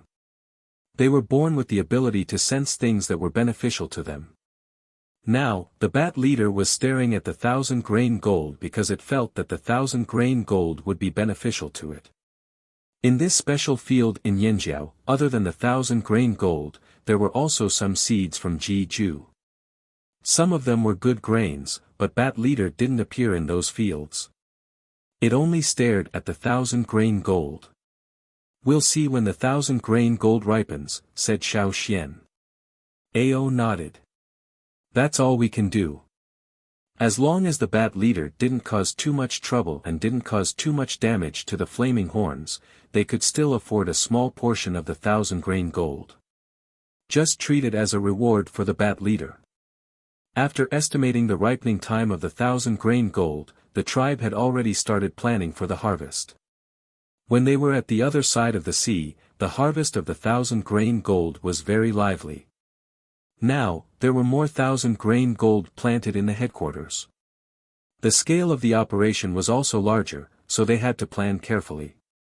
Although the other fields weren't as crazy as the 1,000-grain gold, they still had to consider. Harvesting from the fields and the flaming river bridge kept Xiao Xian so busy that he didn't have time to continue studying the monster in the secret underground room of the flaming river castle. After the King Stoneworm's crisis was resolved, the flaming river trading point didn't calm down. Instead, it became even more lively. From the beginning to the end of the incident, it didn't take long. At the very least, it didn't involve the trading point for long.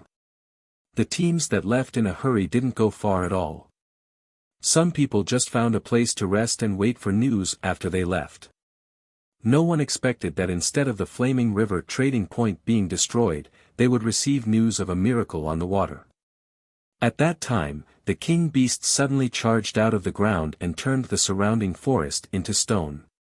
Many people died. They all turned into stone. At that time, the king beast went straight for the flaming river trading point. Yanjiao's chief was there too. He brought his people to meet the king beast. After that, he talked about how he'd witnessed the battle.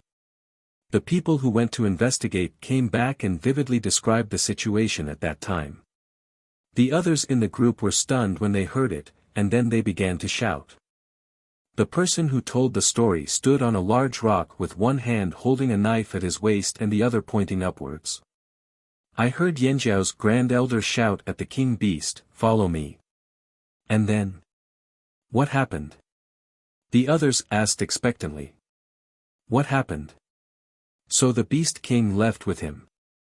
The crowd immediately hissed in disbelief. That was a beast king. How could it follow someone so obediently? They didn't believe it anyway. The person standing on the rock looked around. Seeing that no one believed him, he became anxious. If you don't believe me, go and take a look. Wherever the king beast went, it turned into stone.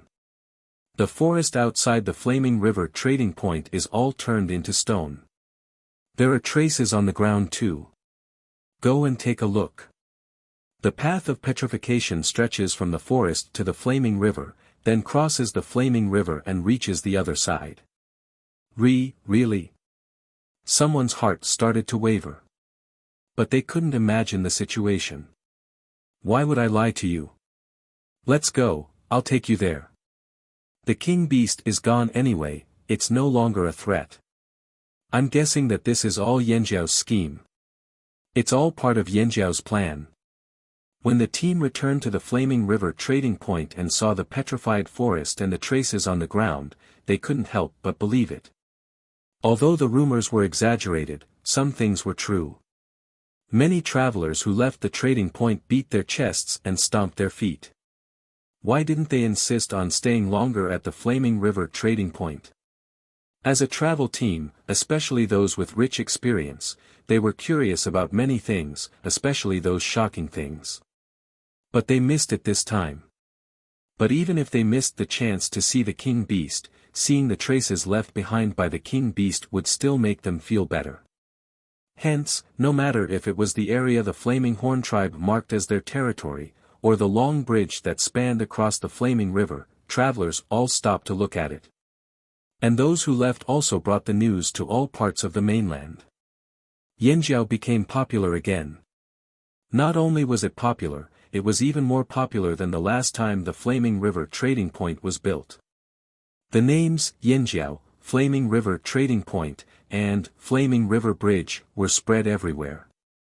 Now, in all the other trading points on the mainland, as long as there were travel teams, large or small trading points or resting areas, there were people talking about the Flaming River bridge that Yanjiao used the king beast to build. There were many trading points in the Flaming River. Many people weren't interested in the Flaming River's trading point and didn't want to travel all the way to see it. However, the king beast had built a long stone bridge that spanned the entire river. This piqued many people's curiosity and they formed groups to go to the Flaming River. Whether it was the suspicion of the Flaming Horn tribe's king beast or the curiosity of the king beast's bridge, many teams were attracted to the Flaming River trading point. Whether it was to find out the truth or to see a miracle, more and more people gathered. Humans tended to follow the crowd. Even if people from smaller tribes were cautious about the king beast's visit, they would still want to join in the fun when there were so many people around. In the past, before the Flaming River trading point existed, they would spend most of their time inside their tribe or in the forest near their tribe. However, ever since they came to the Flaming River trading point, they fell in love with the lively chatter and excitement. Not to mention, they could even trade for things they wanted there. This was also why the Flaming River trading point was getting more and more lively. In the forest not far from the Flaming River trading point, 7 long-winged birds gathered together. There was a person sitting on each bird. At this moment, they were all looking at the gray stone bridge in front of them. Other than Wu He, the other 6 people were shocked. Too bad you didn't see what happened. What a pity. Wu He looked at his companions who had just arrived at the Flaming River trading point with a sorrowful expression. He almost said, "You're all Changlis for nothing." Someone's eyebrows twitched. They wanted to mock Wu He, but it was a pity that they couldn't witness the magnificent feat of building a bridge with their own eyes. That was one of the biggest regrets in life. It was rare for them to be interested in something like this. Let's not talk about that. Wu He, what are you planning to do? Another person was impatient with Wu He's smug expression and urged him. They had just arrived, so there were some things they didn't know. Wu He, who had arrived earlier than them, was probably the most familiar with this place. They needed to find something else to comfort themselves with. My target isn't the trading point. Let's go to Yanjiao's headquarters. There should be a lot of good stuff in Yanjiao's fields at this time. Wu He smiled and rubbed his hands together. His eyes were filled with anticipation. During this period of observation, Wu He noticed that while everyone was focused on the Flaming River trading point, the Flaming River Bridge, and Yanjiao's new land, Yanjiao's headquarters were doing something strange. With his observation skills, he could see that Yanjiao's headquarters were planning something else. It had nothing to do with the trading point or the Flaming River Bridge. In the end, his conclusion after a few days of observation was that there was something good in Yanjiao's fields. Something good? The others' eyes lit up. That was right. This was the season to start harvesting. Good. Good. Good. We finally have something to do. No matter if there was really something good there or not, they would still go and check it out personally. They didn't want to be idle anyway. Are we going now? Let's go take a look first. Wu He patted his long-winged bird and pointed in the direction of Yanjiao's fields. Let's go. They didn't dare to go directly to Yanjiao's headquarters, but they could still approach the fields from the side. Yanjiao's fields were not small. Even if they were discovered by the Yanjiao people, there wouldn't be many Yanjiao people who could chase after them. But, after he gave the order, he waited for a while. The long-winged bird under him didn't move. It remained in its original position. It wasn't just Wu He. The other 6 people's long-winged birds were the same. Let's go. Disobedient again? Wu He continued to urge them. He patted the long-winged bird. The long-winged bird made a coo sound and flew forward slowly. It flapped its wings half-heartedly, as if it was extremely unwilling. Its attitude was even worse than when they had approached the king beast. What's wrong? Someone asked.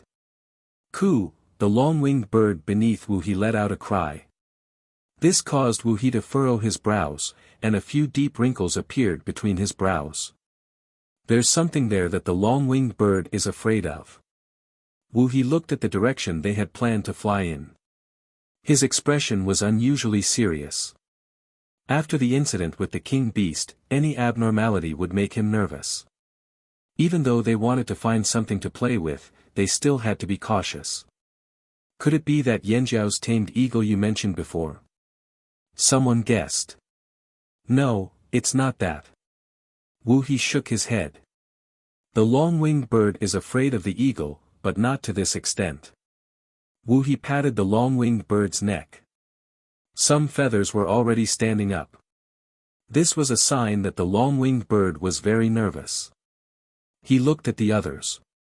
They were all the same. During your investigation, did you find out any other secrets of Yanjiao? Someone beside Wu He asked. Wu He pursed his lips. Yanjiao's headquarters are too heavily guarded. It's different from the trading point. I've only been here for a short time.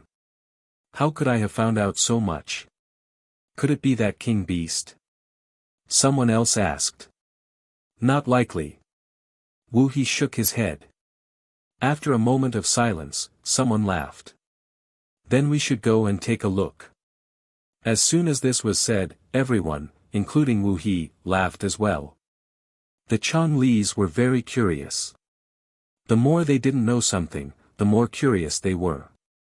If they didn't find out, they wouldn't even be able to sleep peacefully. The long-winged bird's behavior didn't make them give up on their plan. Instead, it made them even more excited. Especially the 6 people who came later. They thought to themselves, even if we didn't see the king beast, maybe we'll find something interesting. It would be best if we could uncover some of Yanjiao's secrets and sell them to other tribes at a high price. They were very happy with this thought. He he he. Chapter 688.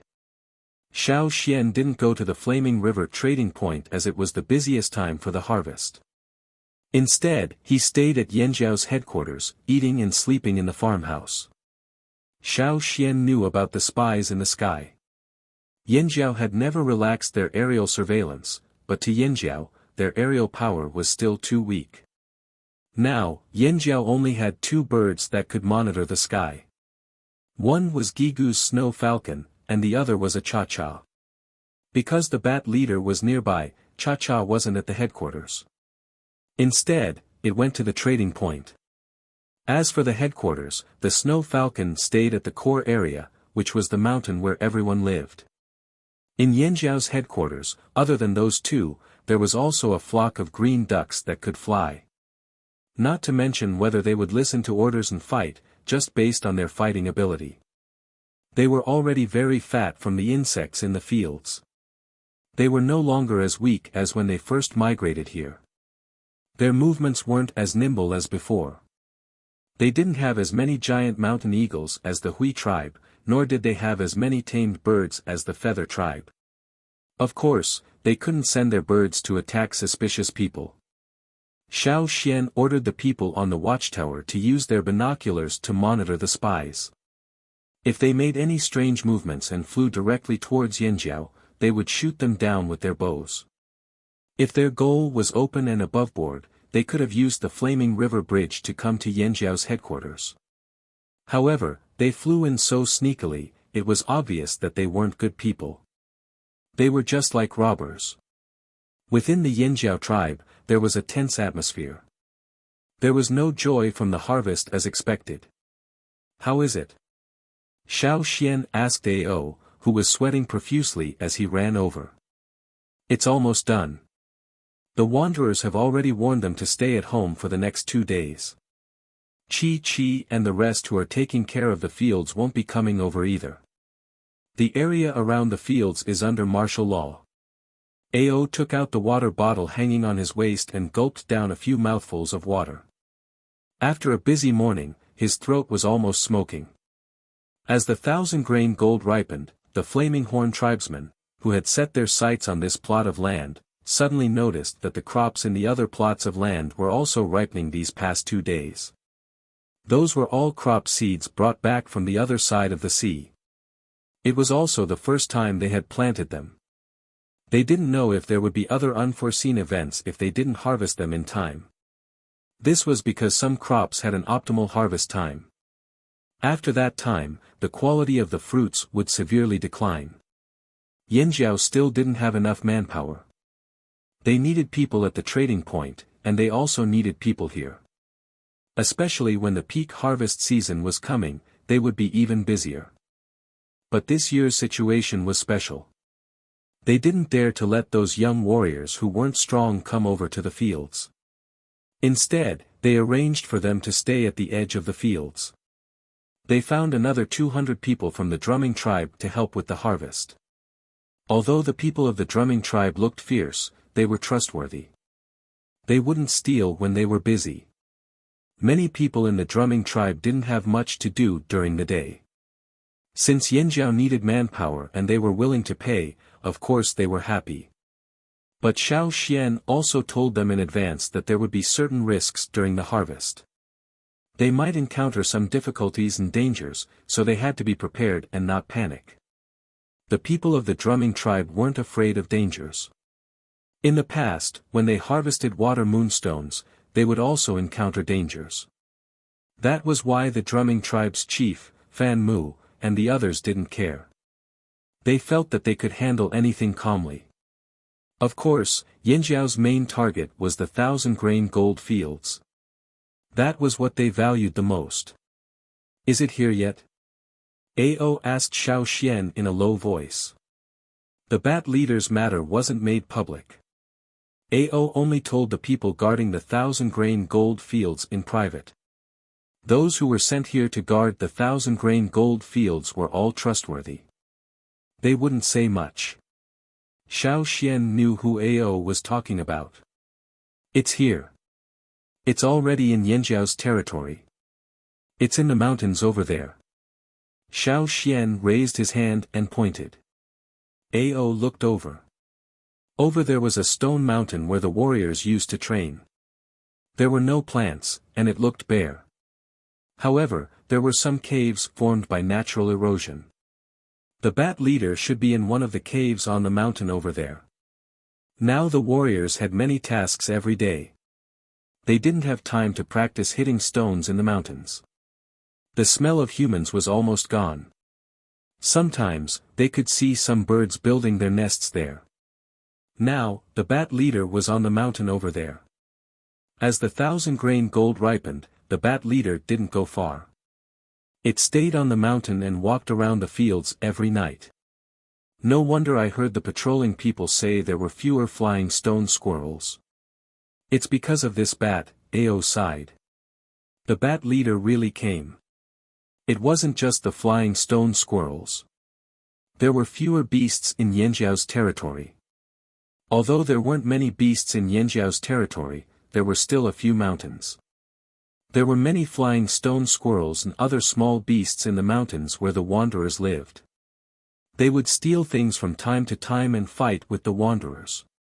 But recently, there were fewer of them. Even if they weren't natural enemies, the pressure of a high-level beast would still affect them.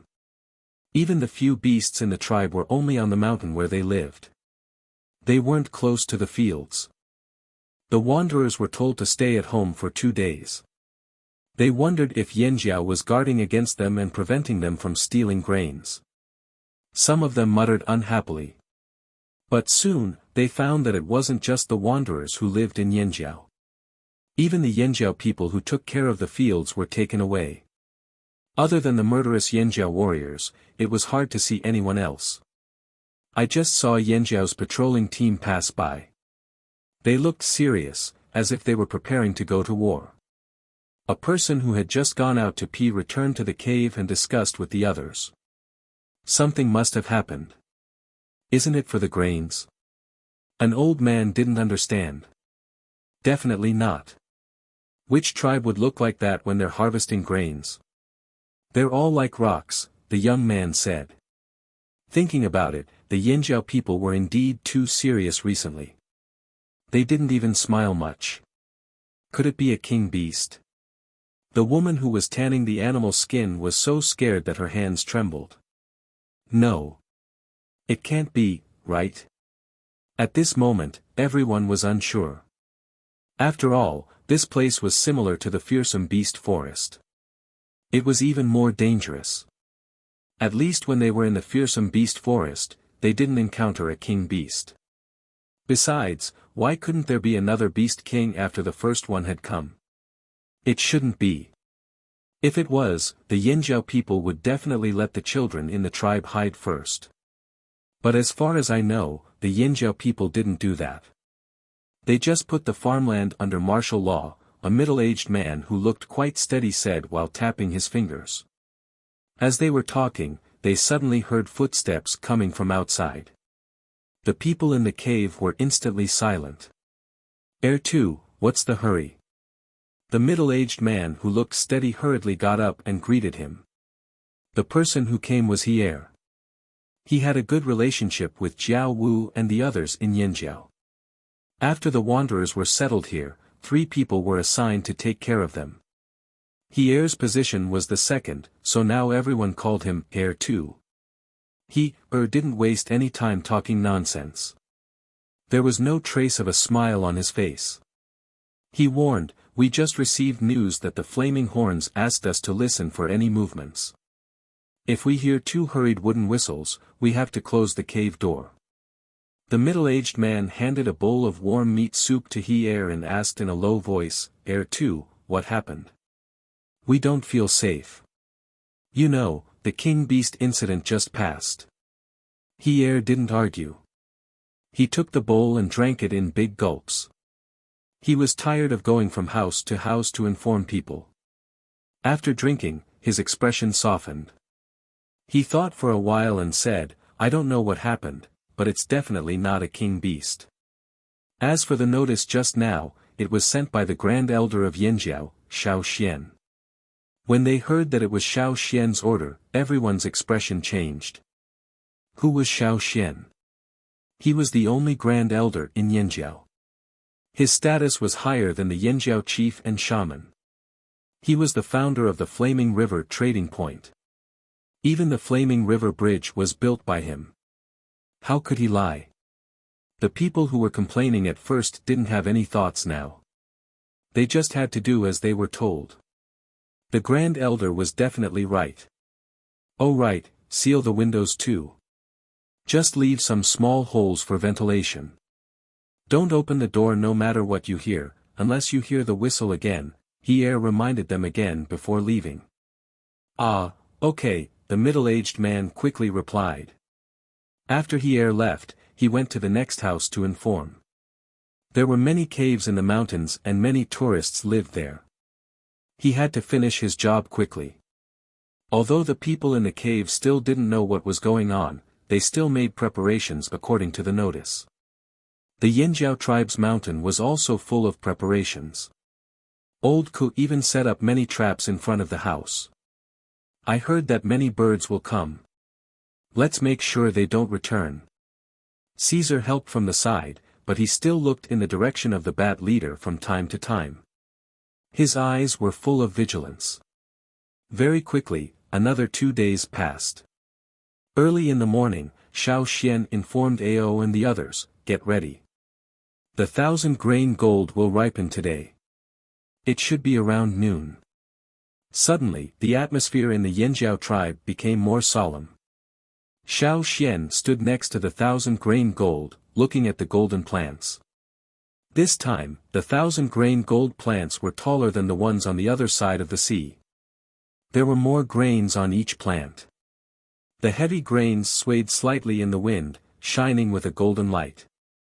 A wooden stick stood on the ground, its shadow getting shorter and shorter. In the distance, some birds flew over from the forest. As the 1,000-grain gold plants ripened, there were fewer insects. Many of their natural enemies had come. Some birds were omnivores. They ate grains and insects. They definitely didn't have anything to do with the insects. If there were only 2 or 3 birds, there was no need to panic. But what if there was a large flock? Xiao Xian whistled. 2 hurried whistles sounded. The people who heard the signal reacted immediately. The wanderers who had been told to stay in the house quietly heard the flapping of wings outside. Some people curiously looked out of the closed wooden door. Birds of all sizes were resting outside their door. From the sound of it, there were more birds around. Some people wanted to go out and catch one, but when they heard the whistle, they quickly blocked the door and closed the window. They looked out through the gap. More and more birds were landing. There were even birds fighting outside. In the sky, Wu He and the others looked down from the back of the long-winged bird. "What's happening? What's happening? So many." Because they were flying high, they could see more clearly. In their field of vision, from the forest, flocks of birds were flying towards Yinjiao. To be exact, they were flying towards Yinjiao's farmland. Perhaps their target was the golden land that Yinjiao was guarding. The long-winged birds they enslaved were purely carnivorous, not vegetarian at all. They never ate grains, so they weren't very interested in the crops in the Flaming Horns fields. Perhaps they noticed something special about the crops in the Flaming Horns fields, but they weren't as crazy as the birds that flew here one after another. "It must be something special," someone said excitedly. His eyes were burning. "I heard that some Yinjiao people once appeared in the golden grain fields outside the royal city. Ji Ju of the golden grain fields gave them some gifts," Wu He said. Wu He had asked around and learned some things that surprised him. Otherwise, he wouldn't have set Yinjiao as his first target after crossing the sea. Hearing this, the others' eyes became even more heated. Could it be that the land below was planted with the seeds from Ji Ju of the golden grain fields? Maybe it's something that was secretly planted in the golden grain fields. Good. We didn't come here in vain. Chang Lu and the others couldn't help but rub their hands together. They couldn't wait to go over and sweep everything clean. What kind of place was the golden grain fields? It was the land of the famous Ji Ju. The grains that were produced there were important to the nobles of the royal city. The guards there were carefully selected. They weren't ordinary guards in the royal city. Among the fields outside the royal city, the golden grain fields were the most difficult to enter. If you tried to force your way in or sneak in, it was very likely that you wouldn't be able to leave. Not even a complete corpse would be left behind. Everything would be turned into fertilizer.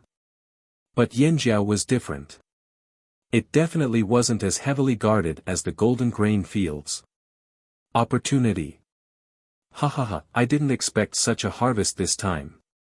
Do you see those flocks of birds? Wu He pointed at the birds that were approaching the Yanjiao tribe. He said to the others, let's take advantage of the moment when those birds are causing trouble for Yanjiao. Do we need you to tell us that? With those birds around, they could reduce their presence and take advantage of the opportunity to harvest more. However, unlike the Chonglis, the 7 long-winged birds were all nervous. When they looked at the flocks of birds flying towards Yanjiao, their eyes were filled with pity. Xiao Xian stared intently at the 1,000-grain fields in front of him. There were soldiers holding sickles and other harvesting tools at every corner of the fields. They were waiting for Xiao Xian to give the order to start harvesting. Chapter 689. The wind carried with it the fragrance of the grains. Those with a good sense of smell would notice that as time passed, the fragrance of the grains in the air grew thicker. More and more birds flew over. Some of them had already started pecking at the fields nearby, but they were quickly caught and killed by the guards. The people from the other side of the sea had experienced the harvest of the 1,000-grain gold and were already mentally prepared. But the others were different.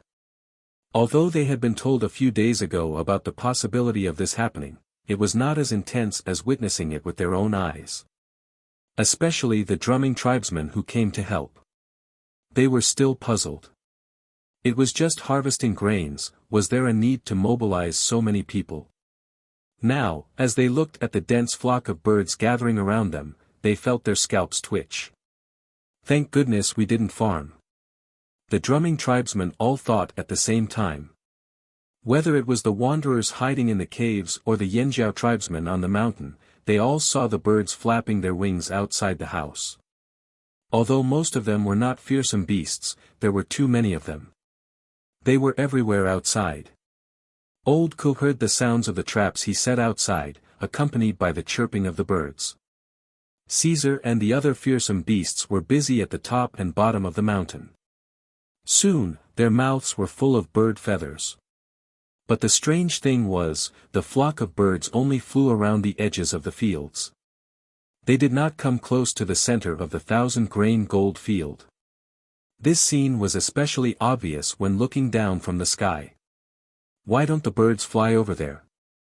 Wu He looked at the situation below and asked his 6 companions. They know that it's the most dangerous place. After all, the Yanjiao tribesmen guarding there are the strongest in the fields. I heard that the Yanjiao tribesmen often hunt fearsome beasts. They must have a strong killing intent. Maybe the birds have sensed it too, one of them guessed. No, I feel that there must be something there that can make those birds afraid. Another person expressed his different opinion. Something dangerous, the first person sneered. Are you talking about a king beast? If there was a king beast there wouldn't be so many Yanjiao tribesmen. It can't be a king beast. Wu He agreed. He had personally experienced the king beast incident and knew that the rumors were not as exaggerated as they seemed. The Yanjiao tribesmen would not send so many people to guard a place where a king beast appeared. Then, what could be the reason? The others did not understand. Maybe the Yanjiao tribesmen made some medicine to repel the birds, someone suddenly said. The others paused. Thinking about it this way, it was really possible. Speaking of which, none of the fearsome beasts that the Yanjiao tamed are here. Wu He scanned the area again. He found out that the giant mountain eagle that chased after them only flew between the forest and the trading point. At most, it went to the mountain in the core residential area of the Flaming Horn tribe. It didn't fly to the Flaming Horn's farmlands even once. That has to be it. Thinking about it this way, the others felt that this should be the closest to the truth. They knew that in the fields of some slave owners, there were times when they would use some medicine to expel pests and birds, but those prescriptions had always been in the hands of very few people and would not be easily spread out. If the Yanjiao tribe could get the seeds from Ji-ju, then perhaps they also had the medicine to repel the insects. No wonder the long-winged birds don't want to go near that place. Wu He nodded. He agreed with that guess. Fortunately, the long-winged birds were their beast slaves. Even if they were unwilling, they would do as they were told. They just had to be careful when the time came. The medicine was only effective against insects, so it shouldn't have much of an effect on humans. Come, take some medicine first. One person took out a small wooden bottle from the cloth bag he carried with him. After opening it, he distributed the pills to the others. These pills were not specific to any particular medicine, but they could serve as a buffer. Even if they were poisoned, as long as they were treated in time, they would be fine. They were just going to steal a handful of grains. They weren't going to eat poison, so they would be fine. Quick, get ready. I feel that the Yanjiao people are about to make a move. Wu He said. When the others heard this, they quickly gathered their thoughts and focused on what was happening below. In the 1,000-grain gold field, Xiao Xian quickly glanced to the left. It looked peaceful, but no one dared to go near it. There wasn't even a flying insect. There was a big bat there. It had been resting on the mountain 2 days ago, but since last night, the bat leader had been in the field. Even during the day, which it hated, it didn't leave the field. However, it no longer hung on the tallest leaves. Instead, it was hanging on the lower leaves of the 1,000-grain gold plants. Because every 1,000-grain gold plant was very big, the leaves on the top spread out. Even if they were long and narrow, when there were so many of them, they could cover some of Yang Guang's vision. The bat leader hung in the shadows. If one didn't see it resting there with their own eyes, as long as they didn't look in that direction, it would be hard to notice its presence. At least, the guards outside the 1,000-grain gold field didn't notice anything strange. Patter, patter, on the heavy grain ears, grape-sized grains of the 1,000-grain gold swayed and collided with each other. The grains didn't have any obvious changes on the outside, but on the inside, they were slowly maturing. Xiao Xian's eyes flashed. He suddenly blew the wooden whistle in his mouth. The slightly long whistle wasn't loud. Instead, it sounded calm. But after this whistle, the air seemed to tighten. The atmosphere became tense and stagnant. This was the whistle for everyone to get ready. Whoosh! A sharp and hurried whistle followed. It was like the sound of a starting gun. The people who were waiting in all directions instantly shot out like arrows leaving the bow, heading straight for the valley that had been allocated beforehand. This was indeed more like a battle where every second mattered.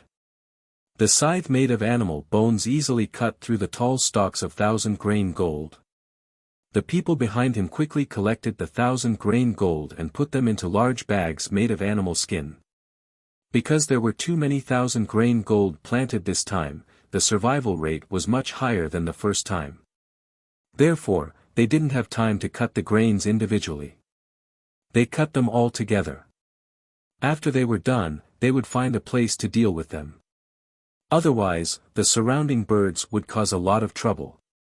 Everyone's assigned area and route had been planned beforehand. They wouldn't bump into each other while cutting, and they wouldn't take the same route. They would try their best to save as much time as possible. Except for one place. Xiao Xian didn't let anyone near the bat leader's area. That was the biggest variable. As long as they didn't provoke it, the harvest could be completed smoothly. If someone accidentally went over and provoked the bat leader, it would be more troublesome than being attacked by a flock of birds.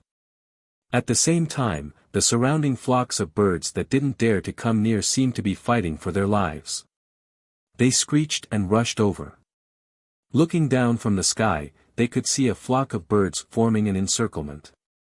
They were closing in on Yanjiao's most heavily guarded field. This is our chance. Wu He and the others were excited.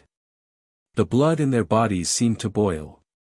Under the insistence of Wu He and the others, the long-winged bird could only reluctantly make a coo sound and then slowly fly towards that direction. As the flock of birds neared, the bat leader, hidden in the shadows of the 1,000-grain gold valley, opened its blood-red eyes. Whoosh, the wings wrapped around its body spread open. There was a slight sound of wind. In such a noisy environment, the sound of the wind didn't even cause a ripple. No one would hear it. But the moment it spread its wings, the flock of birds that were closing in on it suddenly stopped. It was as if someone had pressed the pause button. A strong, murderous aura came out of the 1,000-grain gold, especially in the air. The aura was directed at the birds that were flying close to it. The Yinjiao warriors who were busy harvesting the 1,000-grain gold valley were shocked by this sudden aura. The scythes in their hands almost fell out of their hands. A beast. After hunting for so many times, they could naturally tell whether it was a human or a beast. No, this wasn't a normal beast. This was much stronger than the beasts they had seen before. The air was thick with the smell of blood. There wasn't a drop of blood in sight, nor was there any smell of blood. But it felt like they were in a bloody fog. At this moment, all the shouts, arrows, horns, bones, metal, and birdsong seemed to have been frightened and came to an abrupt end. Hiss, the sound was like the sound of air rushing past. It wasn't loud, but everyone in the field heard it. This voice made everyone's hair stand on end. It was as if there was a bloody fawn that was ready to move, a massacre about to happen. Under the noontime Yangguang, the field seemed to be cut off from Yangguang. They couldn't feel the slightest bit of warmth. There was only a chill that made them shiver, and their teeth chattered. In the air, Wu He and the others were still far away, but they could feel the strange aura. Wu He shuddered and almost fell off his long-winged bird. Not only the 7 of them, but the 7 long-winged birds also stopped flying forward like the other birds. If it weren't for their masters wanting to go over, they would have retreated a long time ago. The rhythm of their flapping wings also became chaotic, so much so that they rose and fell, almost causing the frightened people to fall off their backs. "WWW, what is that?" One of them stuttered. They had been through a lot. Even if they didn't have the ability to distinguish auras like the Yinjiao, they could still sense that there was a dangerous creature there. They just didn't know if it was a human or a beast. "Why do I have a bad premonition?" Another person said. "What's there?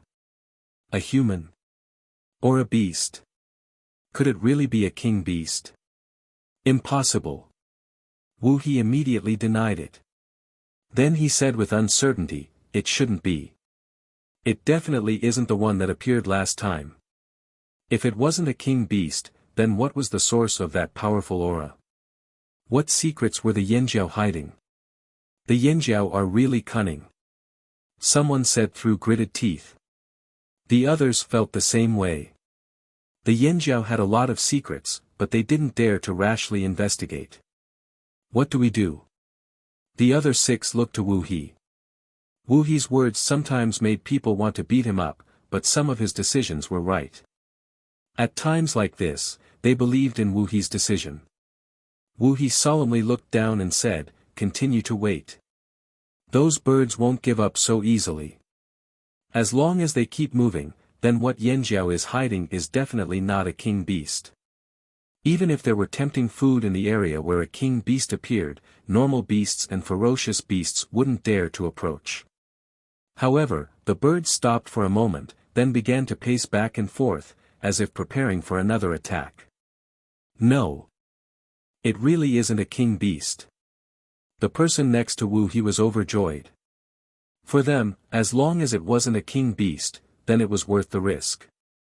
If it was a king beast, then they would leave without another word. No matter what secrets Yinjiao had, no matter what treasures there were, they would leave immediately. Just like when the king stoneworm appeared in the forest outside the trading point, Wu He threw down his cup and left. They would do the same. But there was no king beast now, right? So what if it was risky? They had taken more risks since they were young than the grains they ate. The 7 of them once again paid attention to the situation below, waiting for the movements of the birds to decide when to make their move. In the 1,000-grain gold field, the soldiers harvesting the crops had paused when the powerful aura appeared. However, Xiao Xian quickly reminded them to return to their task. No matter what danger there was, as long as the Great Elder was here, everything would be fine. After the incident with the king beast, the people of Yanjiao trusted Xiao Xian very much. Even if something happened, they wouldn't blame Xiao Xian. The Great Elder's motive was always for Yanjiao's good. Xian, those birds are flying over again. Ao pulled his bow and aimed an arrow at the sky. The flock of birds was too large. Even someone with good archery skills couldn't face such a large number of birds calmly. Wait. Don't shoot for now. Pay attention to that side. Xiao Xian pointed his chin in the direction of the bat leader. The bat leader was starting to get angry. That was just a warning. After all, it was daytime and it didn't like to go out in the day. Flying beasts didn't like bows and arrows. Forget about the other fields, it was better not to shoot at the 1,000-grain gold field and the surrounding fields. After all, the bat leader might fly out at any time. If someone accidentally shot and angered the bat leader, this already busy harvest operation would be even more difficult to succeed. Ao thought about it and agreed. He put down his bow and focused on the bat leader's position. He and Xiao Xian didn't participate in the harvest operation directly. Instead, they stared at the bat leader. After all, no one knew what the bat leader was going to do. If something happened, they would be able to react immediately. In times of danger, those with high status and power would definitely be the ones to take the lead. The smell of blood in the air was getting thicker and thicker. If it wasn't for the valley around them, everyone would have thought that they were in a killing field. Some of the warriors' arms were shaking as they waved their sickles.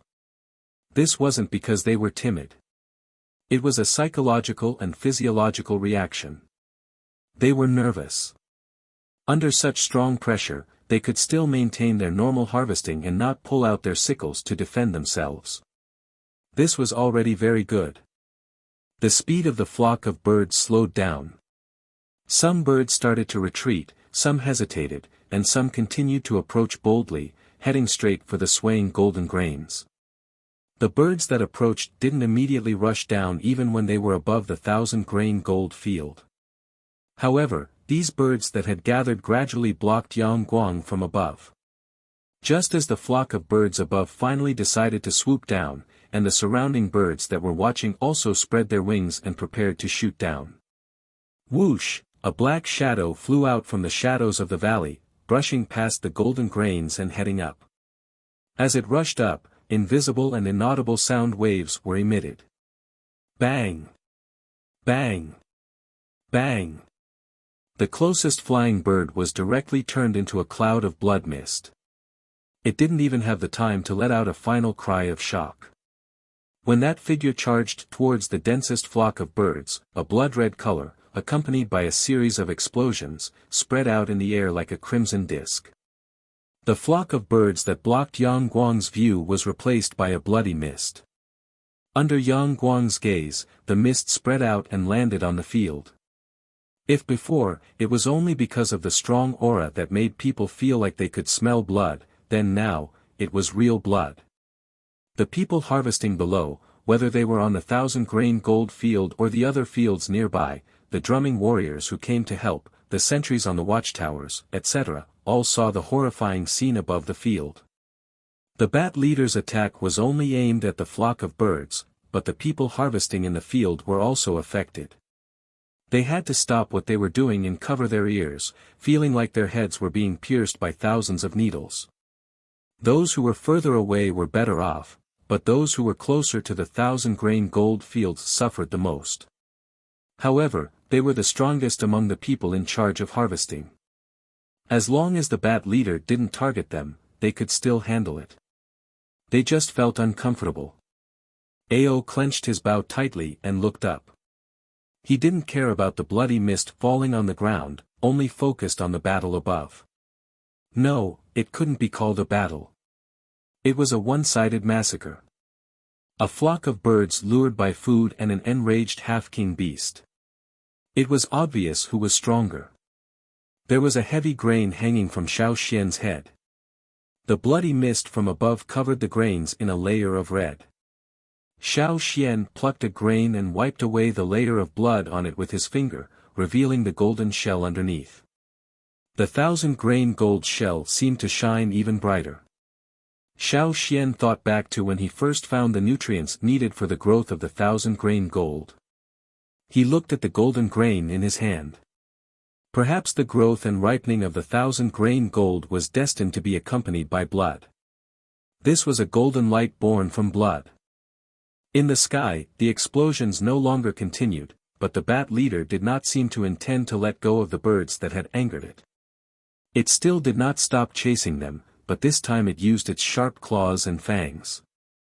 After the bloody mist, there would always be some shredded bird corpses. Some of the bird corpses were so shriveled that there wasn't even a drop of blood left. Some of them were even incomplete. It was obvious that the bat above was very cruel. The flock of birds seemed to have been woken up and scattered in all directions. Of course, there were still some bold ones. While the bat leader was chasing other birds, they went to the 1,000-grain gold field, thinking that they could achieve their goal. Unfortunately, the Yinjiao people were already there. The harvesting continued. The people in the sky and on the ground were also busy. Wu He and the others, who had been avoiding the bat leader's attack, saw their chance to attack. The Yinjiao people and the terrifying bat didn't notice them. Chance. Go. Quick, quick, quick. Grab a handful before the grains are all gone.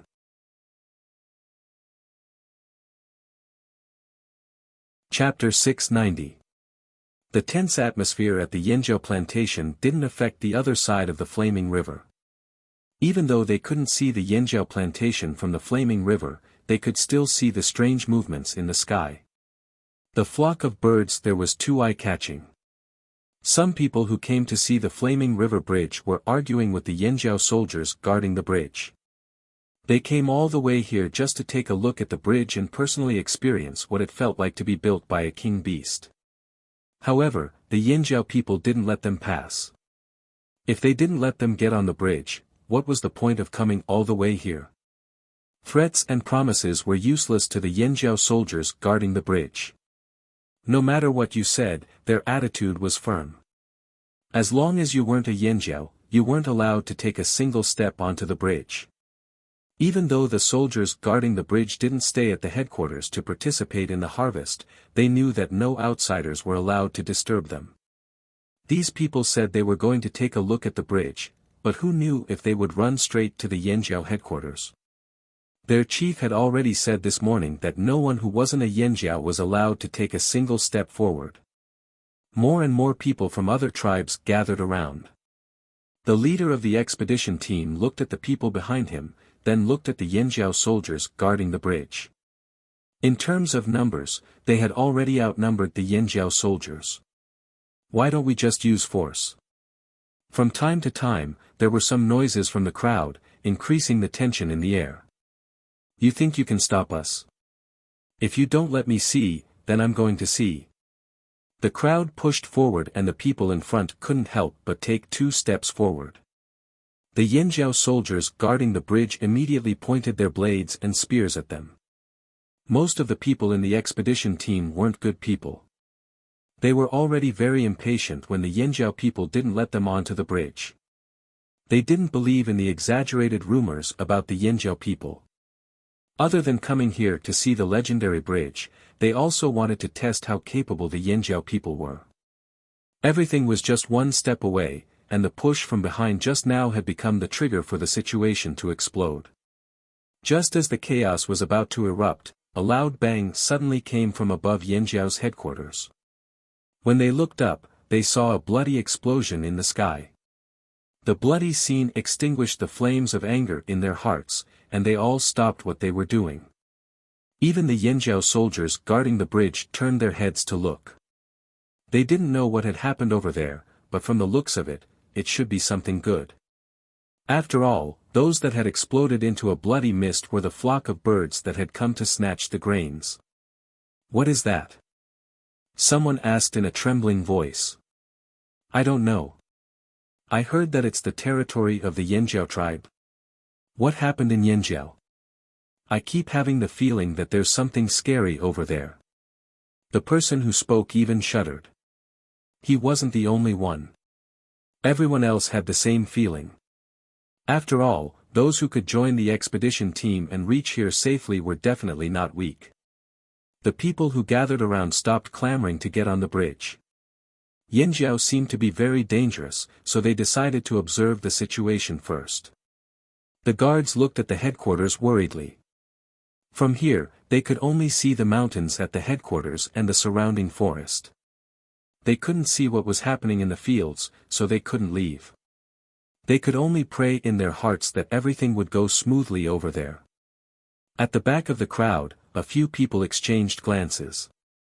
They saw the surprise in each other's eyes, and they changed their plans at the last minute. Like the Chonglis, they also came from the other side of the sea, but they weren't as fast as the Chonglis. They originally planned to use these curious people to distract the Yanjiao guard so that they could sneak in with the others and take a look at the Yanjiao tribe. They didn't expect that it would be so dangerous over there. "I heard that the Chonglis already sent people over there," someone said in a low voice. The others exchanged glances with each other. Everyone knew what was going on. Looking for trouble and looting a burning house was what the Chonglis did all the time. With the Chonglis here, Yanjiao definitely wouldn't be peaceful. They should wait and observe for a while. They didn't want to meet the Chonglis. On the other side of the bridge, Ta personally led a group of people to guard this side. If the people on the other side couldn't hold on, he would still be here.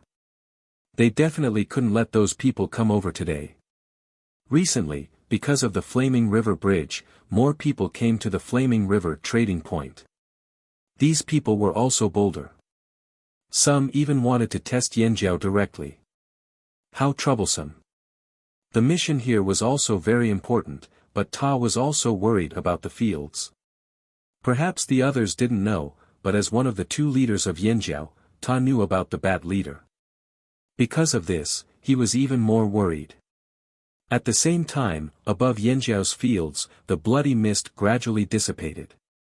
The surroundings were filled with broken feathers and bone fragments. The birds were either shot down, killed, or sucked dry. Their corpses fell to the ground one after another. While the Flaming Horn tribesmen were busy dealing with the stealing birds and the bat leader was chasing after the birds, two shadows suddenly dashed towards the Flaming Horn's farmland. They were running towards the 1,000-grain gold. "Watch out! Be careful!" The person who shot the birds shouted when he noticed the intruders in the air.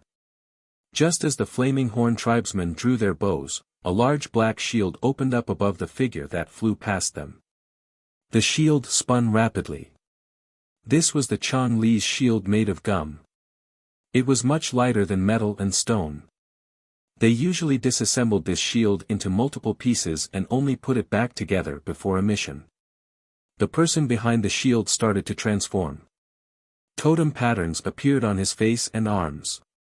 Especially the arm that was holding the shield, it immediately swelled up. His muscles tightened, and green veins protruded. He held the two black shields firmly in each hand. The two people holding the shields were indescribably excited.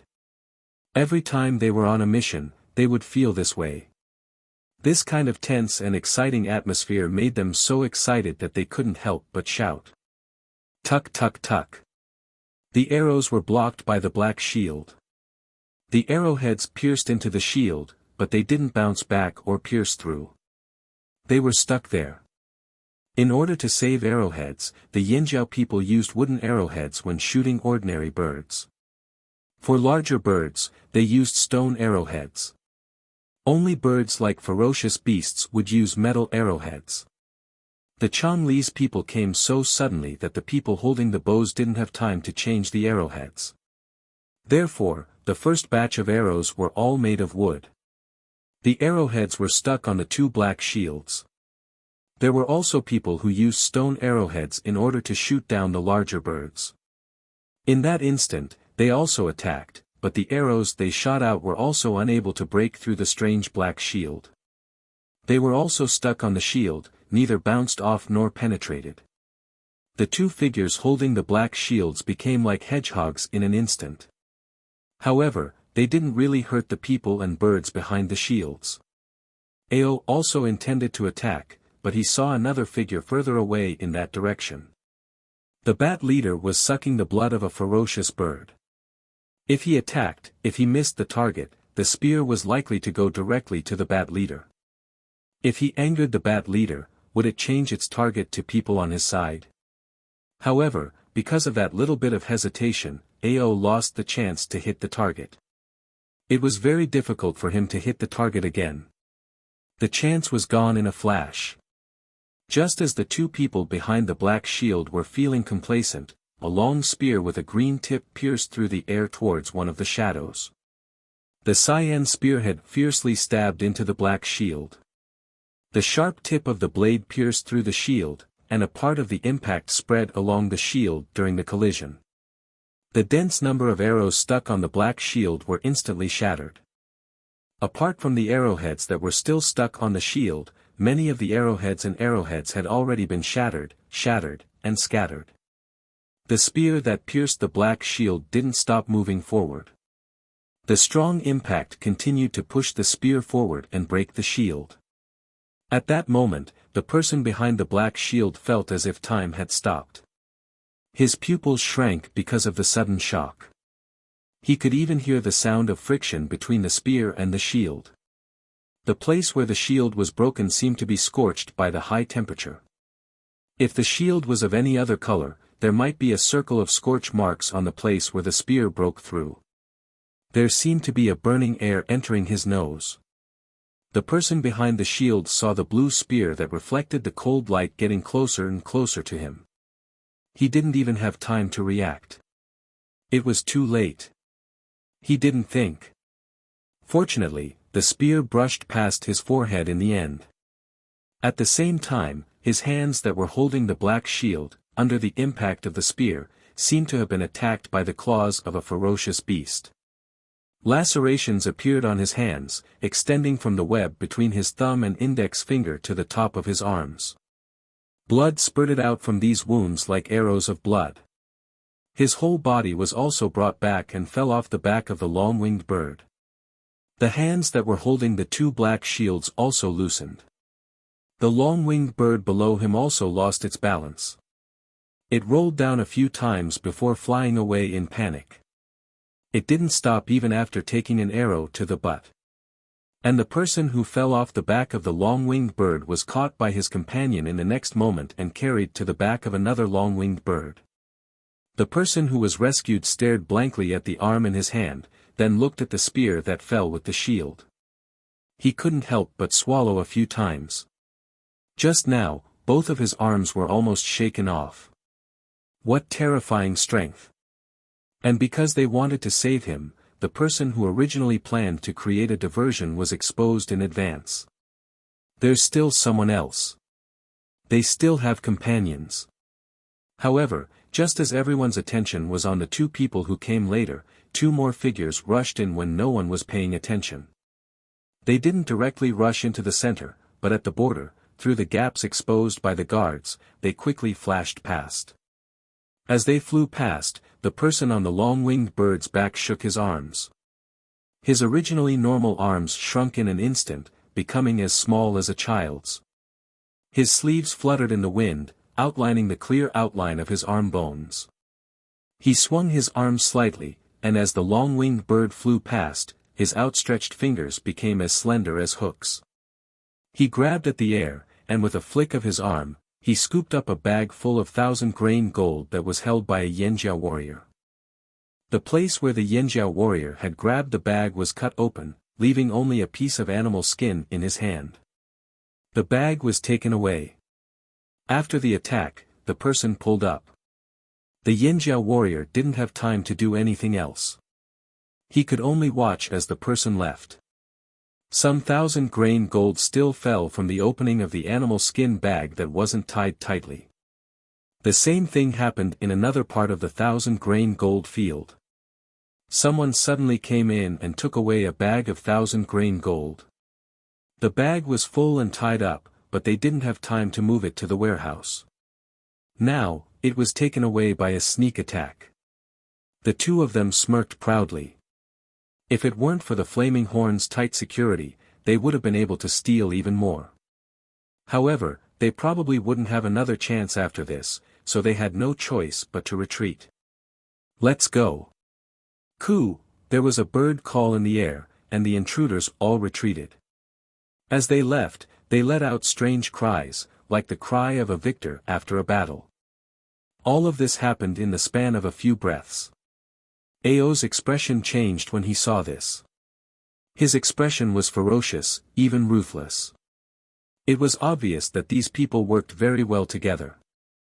They made full use of each other's strengths and weaknesses, using each other's strengths to make up for their weaknesses. If they weren't still in the Flaming Horn's territory and needed to continue working together, they would have immediately flown in different directions. And once they left Yanjiao territory, even if Xiao Xian called Cha-Cha back to continue chasing, they wouldn't be able to catch up. After all, there were 7 of them, 7 birds. Ao was about to give chase, but Xiao Xian stopped him. You stay here, I'll go. Between Ao and Xiao Xian, one of them had to stay behind. After all, the harvest wasn't over yet, and there might be other variables. Someone had to stay here to watch over things. After hearing Xiao Xian's words, Ao reluctantly stopped. After all, it was useless for him to chase after them. Xiao Xian could still get Cha-Cha to help. After saying that, Xiao Xian flew in the direction of the figures in the sky. Wu He looked at the 2 bags of fruit in his hands, his face full of pride. Yanjiao, that's all there is to it. Exciting. Ha! Did you see the faces of those Yanjiao people? I didn't see it, but it definitely won't be good. Ha ha ha. My arm was almost crippled, but it's good that we got it. I didn't see those Yanjiao people's faces, but I'm sure they'll look like they've been smashed with bird poop, hee hee. Hey, don't be so happy yet. There's someone chasing after us. Someone beside Wu He interrupted the laughter of the others. Wu He looked down. There weren't many trees here, and he could see the person running through the trees. Seeing that the person was running so fast, and the distance between them was quickly closing, Wu He's eyes flashed with surprise. However, he didn't stop smiling. Instead, he said with some interest, "That's Yanjiao's great elder." "What, that's the kid? Isn't Yanjiao's great elder an old man?" Someone didn't understand. Most of the elders they had seen before were middle-aged and elderly. Don't worry about him. That kid can't fly. Wu He didn't care.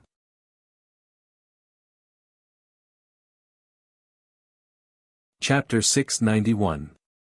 After Xiao Xian chased after those people, the atmosphere in the field became heavy. They were too careless. If they had been more cautious, perhaps none of this would have happened. At least, those people wouldn't have been able to escape so easily.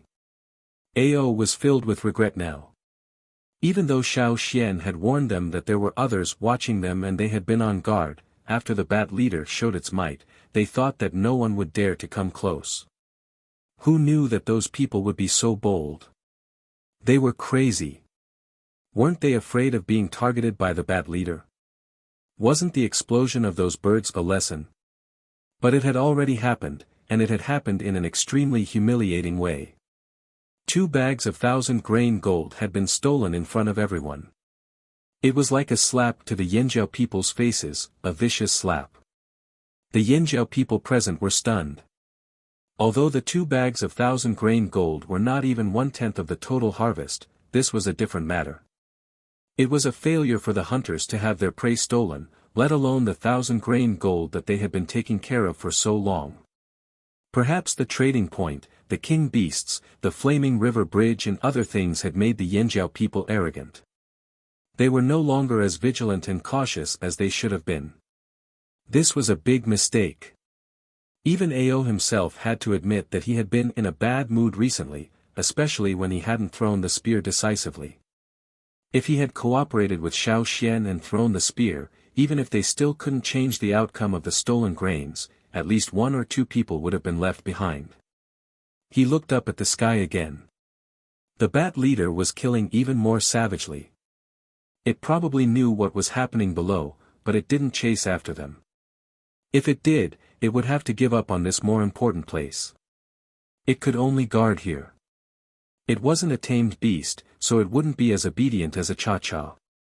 Its goal was different from the Yanjiao people. It would be angry if something was stolen from under its nose, but it wouldn't chase after those who stole the grains. It knew how to weigh the pros and cons. It would only guard the more important place. Relying too much on external forces was not good. Ao sighed inwardly. The timing of those people's appearance was too good. If they had been a moment earlier or a moment later, they might have failed. Perhaps they had also considered the attitude of the bat leader and the craziness of those people. He had thought that only a bandit was capable of such a feat, but who would have thought that there were others as well? The robbers liked to appear at night, but these people were at noon, under the scorching sun, under the watchful eyes of everyone. Ao felt that compared to the theft, this slap was even more painful. Of course, now was not the time to blame himself. There was no time to reflect. Keep your spirits up, all of you. It's not over yet. Ao roared. So what if he was unwilling? It was better to settle the matter at hand first. This time, he would treat it as a lesson. Ao didn't think that Xiao Xian would be able to stop all of them. Looking at their actions and cooperation, he knew that they were all veterans. Cha-Cha alone wouldn't be able to stop all of them. At the side of the flaming river bridge, Ta turned to look at the sky. 7 figures flew past the forest not far away. They probably knew that there were people guarding this area, so they didn't approach. Instead, they continued to fly upstream. Although they were a little far away, with Ta's eyesight, he could still roughly see them. He looked at the familiar animal skin bag, then at the plants that fell from time to time. He couldn't hold back his anger anymore. Someone actually stole the 1,000-grain gold. Ta also noticed Xiao Xian's tracks. Xiao Xian was chasing after those people. He moved his feet. He wanted to chase after them personally, but when he saw the people on the other side, he paused. He raised his hand and pointed at the people beside him. You guys follow them and see. The foreign tribesmen on the other side of the flaming river couldn't see what was going on because they were further away. They were still discussing what was going on. But soon, they saw it. On the other side of the river, where the Yanjiao headquarters were, there were people riding birds in the sky. It looked like they were planning to cross the river. The people behind the crowd saw this and understood. Weren't those the Chonglis? From the looks of it, did they succeed? To be able to steal from Yanjiao's headquarters, the Chonglis were indeed powerful. If that was the case, Yanjiao could only admit defeat. In the sky, after Wu He's group of 7 snatched the 2 big bags of grains, 2 of the long-winged birds were severely injured and their flight was affected. They were also carrying arrows. The other 2 long-winged birds carrying the animal skin bags couldn't fly high because of the heavy load. Flying high took a lot of energy. Wu He's group also had a severely injured person. The long-winged birds were even more tired because they were carrying 2 people at the same time. Although the snatching was short, it took a lot of energy. Especially the 7 long-winged birds. They were under a lot of pressure. Even if the giant bat wasn't a king beast, it was more of a threat to them than the king stoneworm because bats could fly. They had finally completed the mission under a lot of pressure. Now that they relaxed, they felt very tired. To conserve energy and for the 7 of them to work together better, the 7 birds didn't fly too high. Of course, that was only compared to their usual height. Even if they weren't high, it wasn't a height that the beasts on the ground could reach. They flew above the forest and maintained a certain distance from the canopy. This allowed them to conserve energy and avoid the threats on the trees. This was the height that many experienced birds liked. Cha-Cha also maintained this distance in the past. As long as they flew fast enough, the people on the ground wouldn't be able to hit them unless they were sharpshooters. They chose to fly upstream because there weren't many people on the flaming river. They definitely wouldn't fly upstream because they didn't want to enter the forest full of fearsome beasts. They had to cross the river. On the other side of the flaming river, the tribes weren't evenly distributed. This was what Wu He found out. He also knew that the Yanjiao people had gone downstream before. There must be more Yanjiao people downstream who were familiar with Yanjiao. If they flew there, they would be watched. But upstream was different. As long as they crossed the river, there would be fewer tribes upstream and fewer people watching them.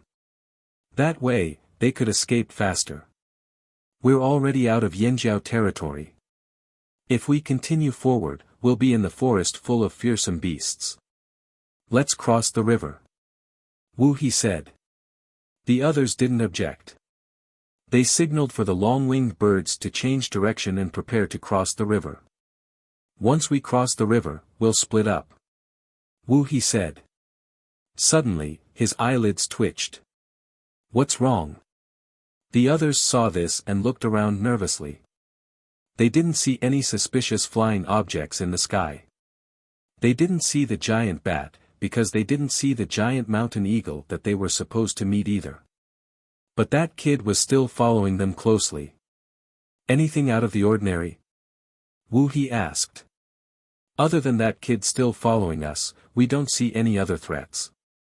The others looked around again and said with certainty. That's good.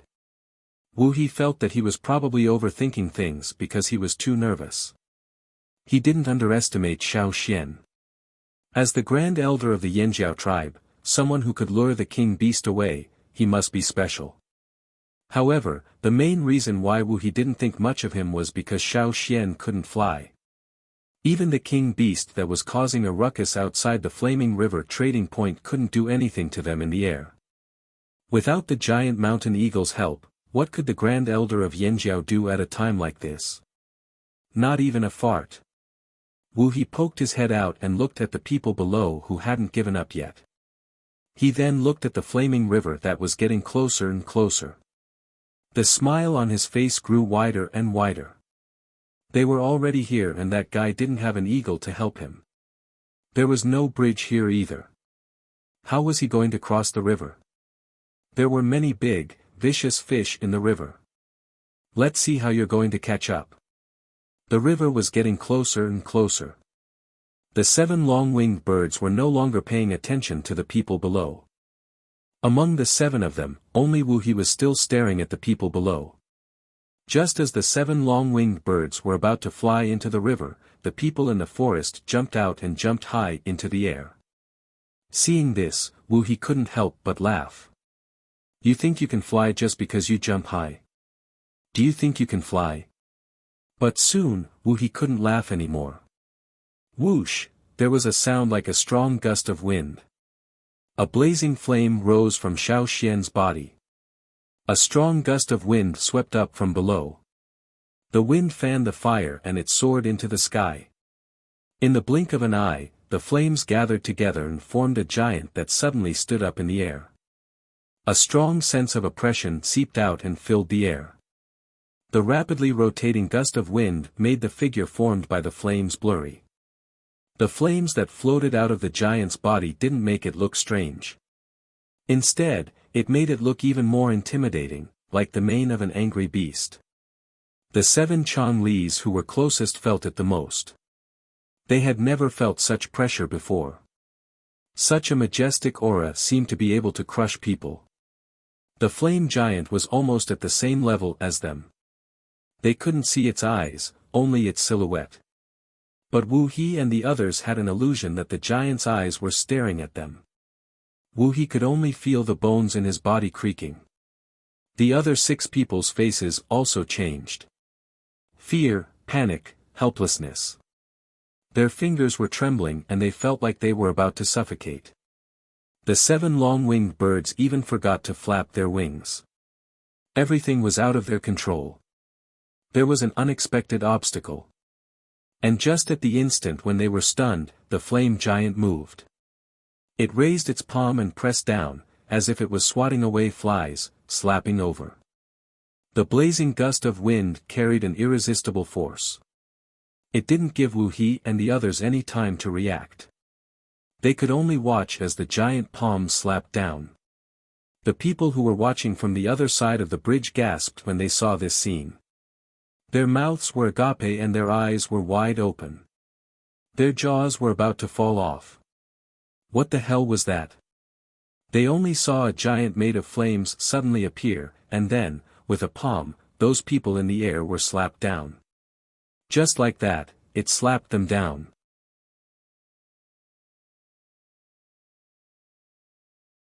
Chapter 692. With that slap, 5 of the 7 long-winged birds in the air fell to the ground. The other 2 weren't hit directly but were swept away by the force of the slap. They spun a few times in the air and barely managed to steady themselves before crashing into a tree. These 2 birds were lucky but the other 5 weren't so lucky. Although it was just flames, the force of the slap was real. When the flame giant's palm slapped towards them, it directly passed through their bodies. However, the force of the slap still carried a scorching air current, as if it wanted to burn them up, causing them to feel a burning pain. That was not a real flame, it was a fire seed flame that was activated by totemic power. It was similar to how some people would have flames on their skin when they activated their totemic power. Everyone could understand this, but the difference was that no one had ever created such a huge giant like Xiao Xian. This was not something they could understand. Perhaps only those who had participated in the Flaming River banquet would not be surprised by this. Many tribesmen were fearful of unfamiliar and seemingly powerful forces. The scene in front of them left them stunned for a long time. It wasn't until the flames on the other side gradually disappeared that they trembled as if they were frightened. The Yinjiao tribesmen guarding the bridgehead looked away. Others might not know what that was, but they knew very well. They couldn't help but sigh with pride, as expected of the head elder. Thinking of the trouble ahead, the Yinjiao tribesmen guarding the bridgehead immediately became serious. They looked at the foreign tribesmen who were causing a ruckus. The head elder's actions just now gave them confidence. They didn't need to think too much. They just needed to do what they were supposed to do. If they couldn't stop these people, the head elder and the others would naturally deal with them. Seeing the Yinjiao tribesmen guarding the bridgehead looking at them, the one who caused the ruckus earlier changed his expression and forced out a laugh. Haha. He then turned and left. What a joke, they didn't want to go over and get slapped. They didn't want to rush over and meet the same fate as those who had been slapped. What if that flame giant had targeted them? Seeing that the situation wasn't right, they gave up on the idea of rushing in. Although the Yinjiao tribesmen were different from the rumors, they were still quite fearsome. For the time being, they didn't want to directly confront Yinjiao. As for the probing they wanted to do before, whoever wanted to test him could go ahead. In any case, they did not intend to continue. Let's go to the Flaming River trading point and see if there's anything good there. Don't go back empty-handed. But boss, aren't we going to take a walk on the Flaming River Bridge? Someone asked. When the Yinjiao issue is resolved, there should be a chance. The Flaming River Bridge was secondary now. The most important thing was that their evaluation of Yinjiao had increased by another level. They knew what kind of attitude they should have towards different tribes. Since the troublemakers had left, the others were also scared and naturally wouldn't continue to stay here. The people at the back of the crowd glanced at the direction where the flame giant had appeared before they left. Since the Changle people had been beaten down, the Yinjiao people definitely wouldn't let them leave. They might even kill them and rob the Yinjiao people of their belongings. The Yanjiao people definitely wouldn't let them live. Fortunately, he didn't act rashly. The few of them looked at each other and saw the relief in each other's eyes. Forget it, it was better to observe for a while longer. They wouldn't go to the Yanjiao headquarters. They didn't want to follow in the footsteps of the Changle people. On the other side, Xiao Xian walked towards the 5 people who had been slapped down. 2 people had left in the sky. He didn't chase after them, nor did he use the bone ornament to summon the flame giant to stop them. The 5 Changle people and the 5 long-winged birds all felt terrible after being slapped down from the sky.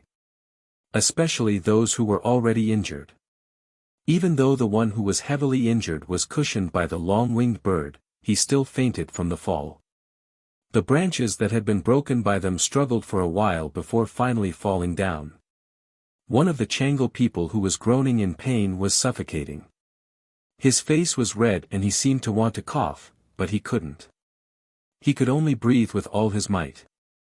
The muscles on his face were contorted from the pain. Wu He helped his companions who could still stand up. He looked at the approaching Xiao Xian cautiously. His gaze lingered on the green broadsword in Xiao Xian's hand for a while. The broadsword had a strong murderous aura. Even if it wasn't used to kill people, it must have slaughtered many ferocious beasts. Now, Xiao Xian's broadsword was pointed at them. Some of the people who had been slapped down had their legs broken. Some had even fainted. It was impossible for all of them to leave safely. Whoosh, whoosh, whoosh, someone was quickly approaching from the forest. First Elder. The people sent by Ta to help had also arrived. Looking at the 5 strangers, a fierce light flashed in their eyes. They walked towards them with murderous intent. However, they didn't attack immediately. Instead, they looked at Xiao Xian and waited for Xiao Xian to speak. Tie them up, Xiao Xian said. Huh. The people who had already drawn their axes and were thinking about how to chop them up were stunned when they heard Xiao Xian's words. They didn't understand what Xiao Xian meant, so they asked, chop them up first, then tie them up. No. Keep them alive. Hearing Xiao Xian's words, Wu He and the others breathed a sigh of relief. They had already been injured when they were fighting for Yanjiao's grains. The slap and fall just now had added to their injuries. Even Wu He, who was slightly injured, couldn't perform at half of his usual level, let alone those who were seriously injured. However, the Yanjiao people were different. Not to mention Xiao Xian, who had slapped them down, had other tricks up his sleeve. Even the Yanjiao warriors who came later would have a hard time defending themselves. This was Yanjiao territory. Wu He and the others had planned to fight to the death, but when they heard Xiao Xian say to keep them alive, they were overjoyed.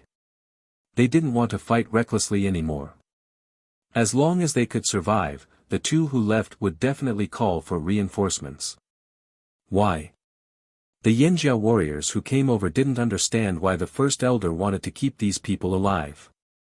In the past, they would just kill them directly. They deserved to die, just like those who robbed them.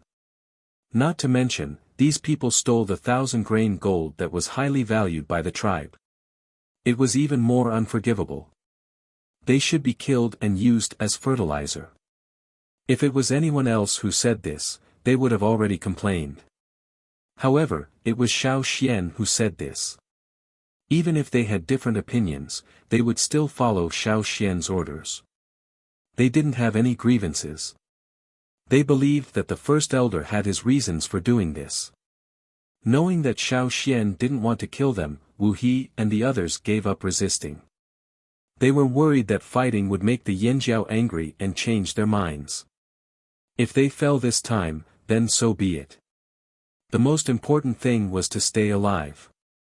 Only then would they have a chance to escape. Ta quickly came over with his men. He was still worried about this place. When he saw that the people who gathered on the other side of the bridge had already left, he only left a portion of his men behind and brought the rest to chase after them. Ta also didn't understand why Xiao Xian wanted to keep them alive. This wasn't Xiao Xian's style. He had never done this when he encountered robbers in the past. However, this wasn't the time to ask. He ordered his men to tie up the 5 annoying strangers with straw ropes. They even tied up the unconscious man and the 5 long-winged birds and brought them back. Most of the scattered 1,000-grain gold was picked up. A small portion was eaten by the birds and other animals in the forest. This made Ta even angrier. He wanted nothing more than to break the 5 men's necks. By the time Xiao Xian returned, the matter at the farmland had already been resolved. Seeing that Xiao Xian had recovered most of the lost grains and even captured the 5 robbers, Ao Yinzhao's mood was much better. However, he still couldn't figure out why Xiao Xian wanted to keep the 5 men alive. He was the one who wanted to kill them. When he heard that 2 of them had escaped, Ao began to worry again. He planned to go back and discuss a defensive strategy. Those people cooperated too well, and the timing was too good.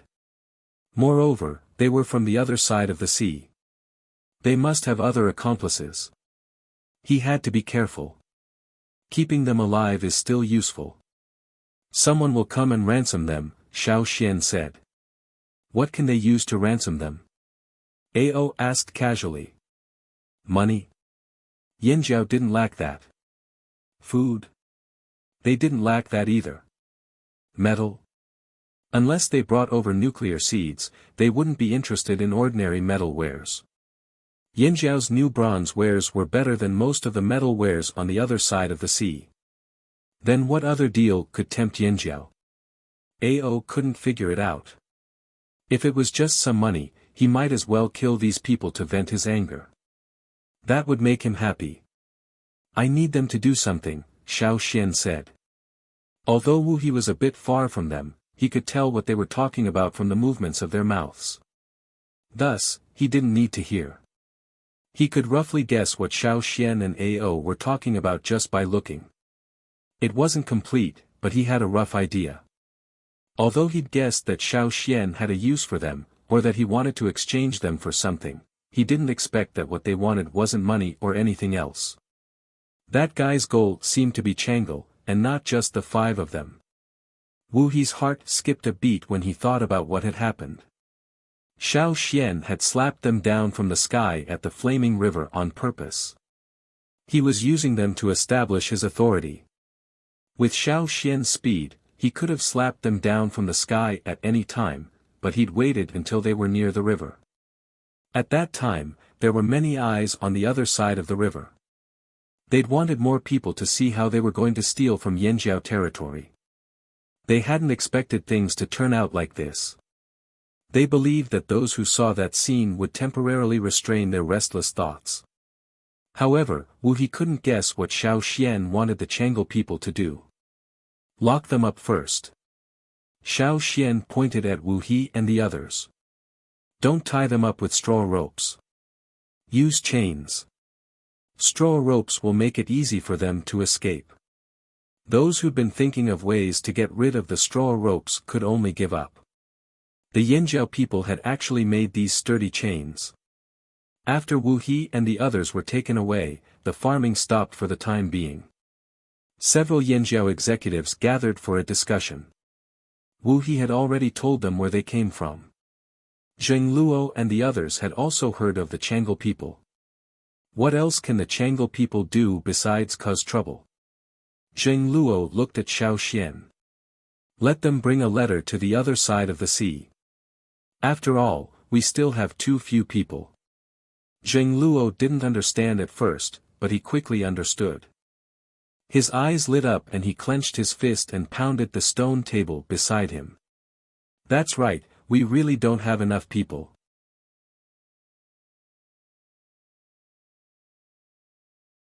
Chapter 693. Zheng Luo and Xiao Xian were speaking in riddles. Ao and the rest couldn't understand them at all. However, Duo Kong seemed to have thought of something after Zheng Luo's words and his face lit up. You're saying that we should let the Chonglis send a message to the Taihe tribe? Should we persuade them to come over? Everyone understood after hearing Duo Kang's words. Even though Ao and the rest had never met the Taiha tribe before, they had heard of them. Their brothers from the other side of the sea had a lot to say about the Taiha tribe. What impressed Ao the most was that the Taiha people were good neighbors.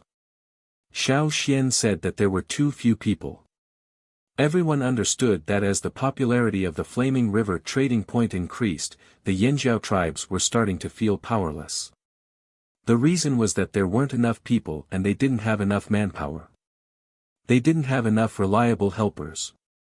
Once the number of traveling parties increased, it would be a fierce battle. Fortunately, because of the King Beast and Xiao Xian's use of the Changlis to establish their authority, the people who were harboring all kinds of thoughts stopped for a moment. However, this wasn't a long-term solution. They couldn't let children who had just learned to walk become warriors who could hunt and fight within a year. Increasing the population wasn't something that could be done in a short period of time. As for reliable helpers, out of all the tribes that Yanjiao had contact with along the river, only the drumming tribe could be considered reliable. Even the rain tribe couldn't be considered as reliable. However, the drumming tribe didn't have many people. No matter how they thought about it, they were still lacking a lot of people. Now that Xiao Xian suggested this, everyone in the room was tempted. Even though the Taiha people aren't very likable at times, they're still trustworthy. Otherwise, we wouldn't have been neighbors with them for so many years. Plus, it was our ancestors who chose them in the first place, said Jing Luo. They used to quarrel with the people of Taiha River, but those were just small fights. When there was a big problem, they would still work together, just like the salt mine incident. The salt mines had been abandoned because of the appearance of the salt beasts. With the salt beasts there, no one dared to dig in the salt mines. And without Yanjiao, the Taiha people's lives would be much more difficult. Back then, it was because of the Yanjiao that the two tribes joined forces. It was enough to make the other tribes in the forest not dare to make a move against them. But if it was only the Taiha tribe, it would not be much of a deterrent. It is indeed a good idea, but what if they are not willing to come? Ao asked. Explain the situation here clearly. They should be willing. Of course, it's still up to them to decide. Zheng Luo felt that the possibility of the Taiha people coming over was very high. The Taiha tribe had moved their nest a few times before. They did not have deep feelings for that piece of land. In terms of tribal interests, moving here was also beneficial for the Taiha tribe. After the disaster, Zheng Luo knew that the two continents were close. He wanted to go over and see the Taiha people and persuade them to move here. They could still be neighbors, but he knew that the slave masters on the other side of the sea were very vigilant against Yanjiao. The situation in the desert near the sea was very strange, so he could only give up. With the establishment of the Flaming River trading point, everyone was very busy and did not have time to travel. Now that Xiao Xian mentioned it, Zheng Luo saw an opportunity. The Changlu people were the best people to send a letter. The people on the other side of the sea would definitely keep an eye on the Yanjiao people. If Yanjiao people went over, they would definitely capture them immediately. But what if it was the Changlu people who went over? People on the other side of the sea would probably want to stay as far away as possible from this kind of annoying character. But, what if the Changlu people don't want to? Also, how can we guarantee that the Changlu people won't do anything else? This organization with a bad reputation was indeed worrisome. Although the Changlu people are as annoying as the robbers, they are different in that they value teamwork. Xiao Xian said, the robbers work alone most of the time, but the Changlu people are different. They work very well together. Also, when they appeared in the field, they were willing to expose themselves in advance to catch their fallen comrade. It's clear that they care about their own people. Also, I photographed 5 people. One of them was seriously injured and unconscious, one of them couldn't move because of his injured legs. Of the other 3, one had a broken arm and the other 2 only had minor injuries. They could have left immediately. I was the only one there, so the 3 of them had a high chance of escaping if they split up. But they didn't abandon their comrade who couldn't escape. So I thought that no matter if they were dead or alive, the Changlu people would definitely come back. If they were alive, they could still negotiate with the Changlu people. After listening to Xiao Xian's explanation, the others nodded. That was right. Ao was initially wary of the Changlu people, but now he hoped that they would come quickly. That way, Xiao Xian's plan could be carried out. Then, let's prepare the letter to the Taiha people, Xiao Xian said. The others understood that no matter how close they were to the Taiha people, they had to show their sincerity. If only Zheng Luo and Duo Kong left a message in the letter, the Taiha people might not fully believe it. After all, Zheng Luo was no longer the leader, and Duo Kong was only one of the two leaders. After the discussion, Ao stopped Xiao Xian. The bat has left, but it took a bag of grains with it. It wasn't the biggest one, but a small one. After harvesting the 1,000-grain gold, the people quickly removed the grains from the ears and put them in other bags. The bags used to store the 1,000-grain gold were all big bags, but Xiao Xian asked them to use smaller ones. When Ao went to check at night, he found that a small bag was missing. The bag was about the size of a human head. There was an open window in the warehouse, and there were many people guarding outside. The bat was probably the only one who could sneak in and take the 1,000-grain gold away. Also, I didn't see it tonight. Is it still nearby? Ao asked. Not anymore. Xiao Xian didn't sense the bat leader's presence. It might have taken the bag of grains back to the Bat Mountain. Could it be that it was just helping us? It didn't take a lot of grains, Ao sighed. Xiao Xian glanced at him. You're thinking too much. It just thinks that these things belong to it, and we're just its little brothers collecting food for it. Why is it protecting the 1,000-grain gold? It considers the 1,000-grain gold as one of its favorite foods, and it doesn't allow other people or animals to get close. It's a typical behavior of an animal protecting its food. As for why it only took a small bag, it's because it's easier to move around. The big bag can't fly, and it's quite far from here to the Bat Mountain. Will it come back for the rest of the 1,000-grain gold? Ao asked. I don't know. We can check every day. If we eat the 1,000-grain gold, will it get angry? Ao was still worried. He didn't even dare to eat what he grew. It was so frustrating. Probably not. If it doesn't allow us to touch the 1,000-grain gold, it will threaten us. Beasts protect their food.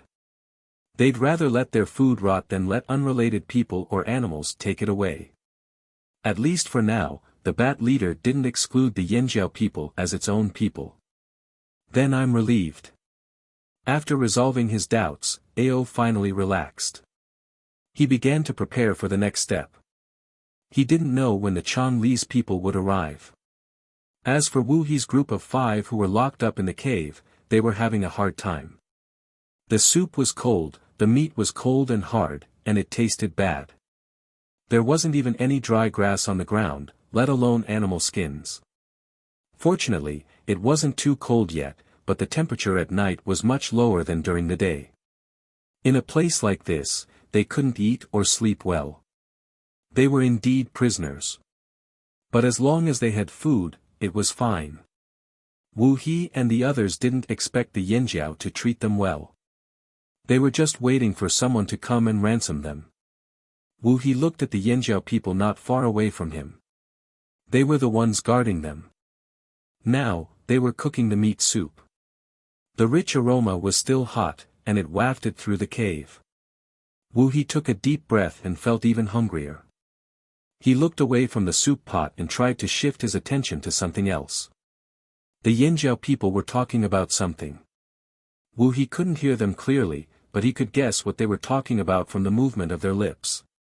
Hey, when the great elder summoned the flame giant, he smacked them down with one slap. Do you know how they looked when they were tied up? They looked like they had been smashed with bird shit. Ha ha ha, a Yanjiao warrior said. Wu He, who had deciphered this, was speechless. Those words sounded familiar. As he continued to observe the Yanjiao guards, Wu He realized that the Yanjiao people had mentioned the word bandit. It seemed to be the name of a tribe. I feel like the Changlis are just like the bandits.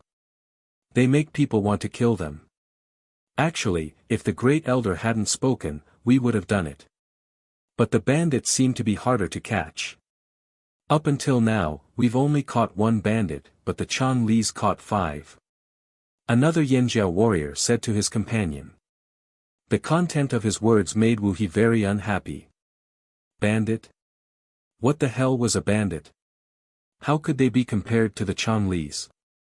Why did the Yanjiao people say that they were stronger than the Changlis? Was there someone here who could compete with the Changlis? Wu He tried every day to find out more about the bandits from the guards and waited for the Changlis to come and save them. On the 5th day after Wu He and the others were captured, the Changlis finally arrived. However, they weren't here in Yanjiao, but at the Flaming River trading point. They wouldn't let the Changlis into Yanjiao's headquarters. Xiao Xian took out the animal skin scroll filled with words from the mountain, rolled it up, put it in a bamboo tube, and closed it. This was the letter everyone had written over the past 5 days to their old neighbor, the Taihe tribe. Under the night sky, Xiao Xian walked towards the Flaming River trading point. At the same time, he brought Wu He, whose hands and feet were cuffed, with him. To prove that these people were still alive, he had to bring a living person. Among the 5 of them, Wu He seemed to be the core of the group. He was also in the best state of mind, so he was the most suitable person to bring along. When Wu He heard that someone had come to save them, he was very happy. Although their mission had failed and they had embarrassed the Changlis, when he thought about how they would soon be free from their prison, his listlessness from a few days ago was swept away and he eagerly went over.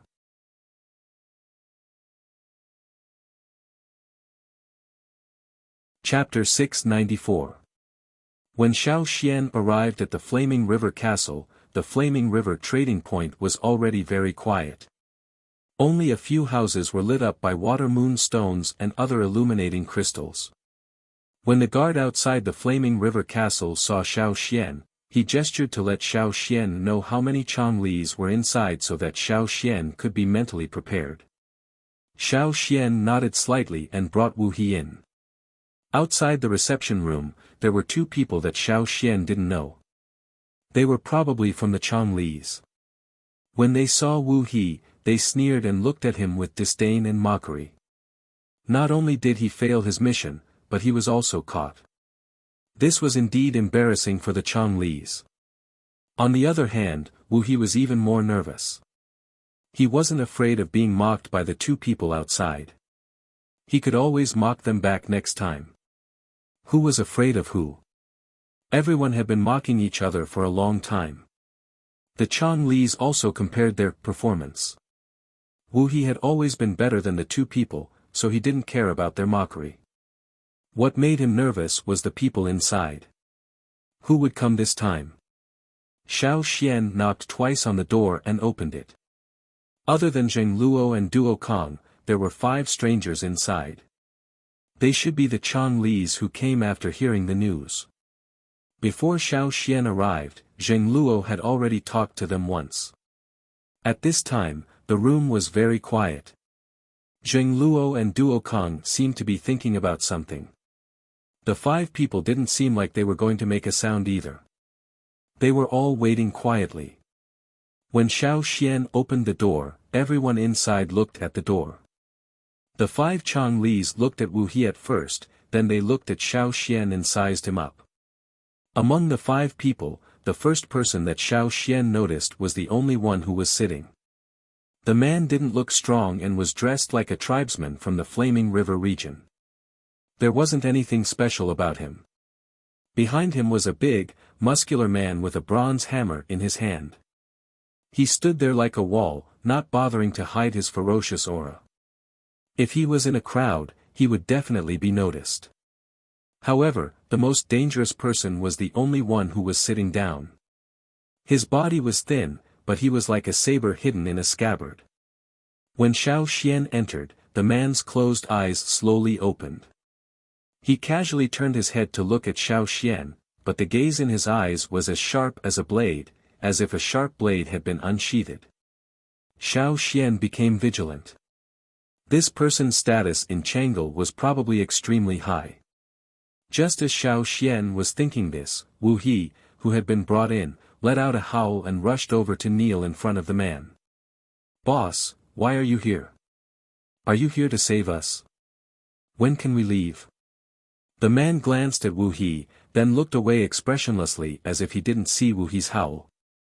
He said to Zheng Luo, "I've agreed to your request. Where's the thing?" Xiao Xian looked at Zheng Luo. When he saw Zheng Luo nod, he took out the bamboo tube. "Don't worry, I said I won't look.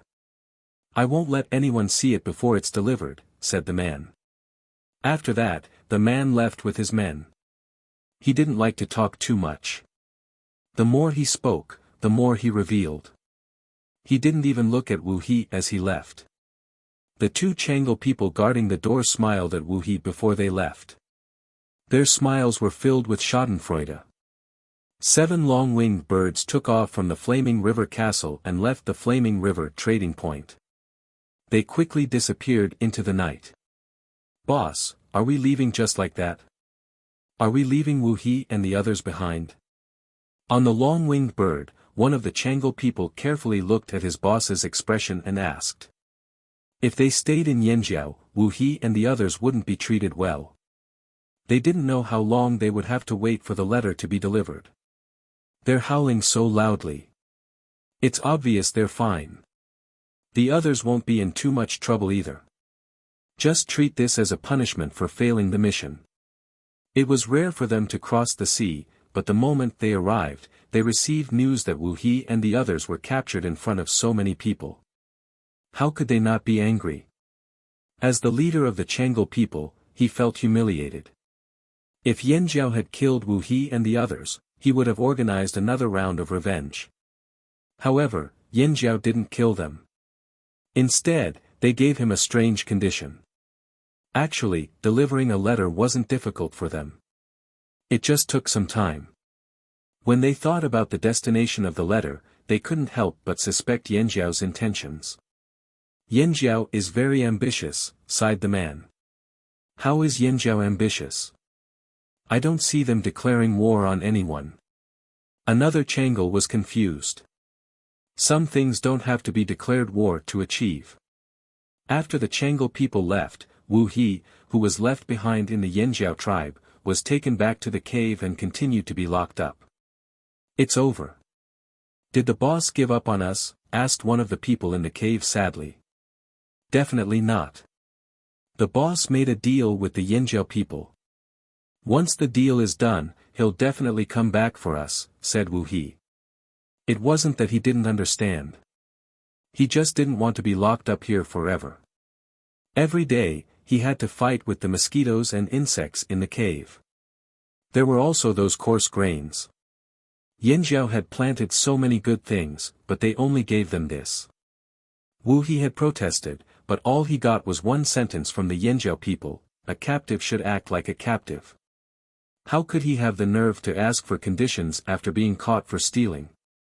Did bird shit get into his brain? "I want to eat meat.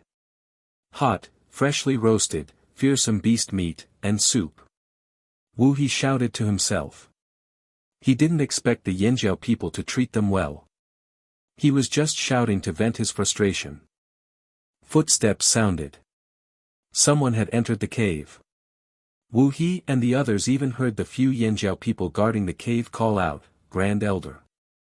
As the footsteps got closer, they could smell the thick aroma of barbecued meat. It was very fragrant. Just by smelling the aroma, they knew that the barbecued meat must have been seasoned well. It was not overcooked, nor was it cold and hard. It must be similar to the spiced barbecued meat they had in the Flaming River trading point. Because of this, they salivated even faster. Wu He wiped away the saliva dripping from the corner of his mouth and looked at the newcomer. "You want to eat fresh, hot fearsome beast meat? That's not impossible." Xiao Xian came in with a large ceramic bowl. The lid of the bowl had been removed when he entered the cave. The wind blew into the cave, blowing the aroma of the roasted meat into the cave. Wu He took 2 deep breaths. When he heard Xiao Xian's words, he scrambled to his feet. His eyes were glowing like a hungry wolf that hadn't eaten for a long time. What conditions? He wasn't stupid. The Yanjiao people would never give them what they wanted without conditions. Xiao Xian took out a small black piece and handed it to Wu He. How did you make this? Wu He knew what Xiao Xian was holding with one glance. It was from the black shield they used to rob the Yanjiao grains. Xiao Xian only had a small piece in his hand. What were the Chonglis most afraid of? Temptation. Their curiosity was always weak in the face of temptation, whether it was food or something else.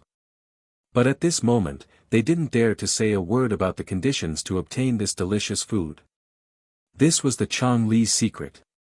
They wouldn't tell anyone, not even if they starved to death.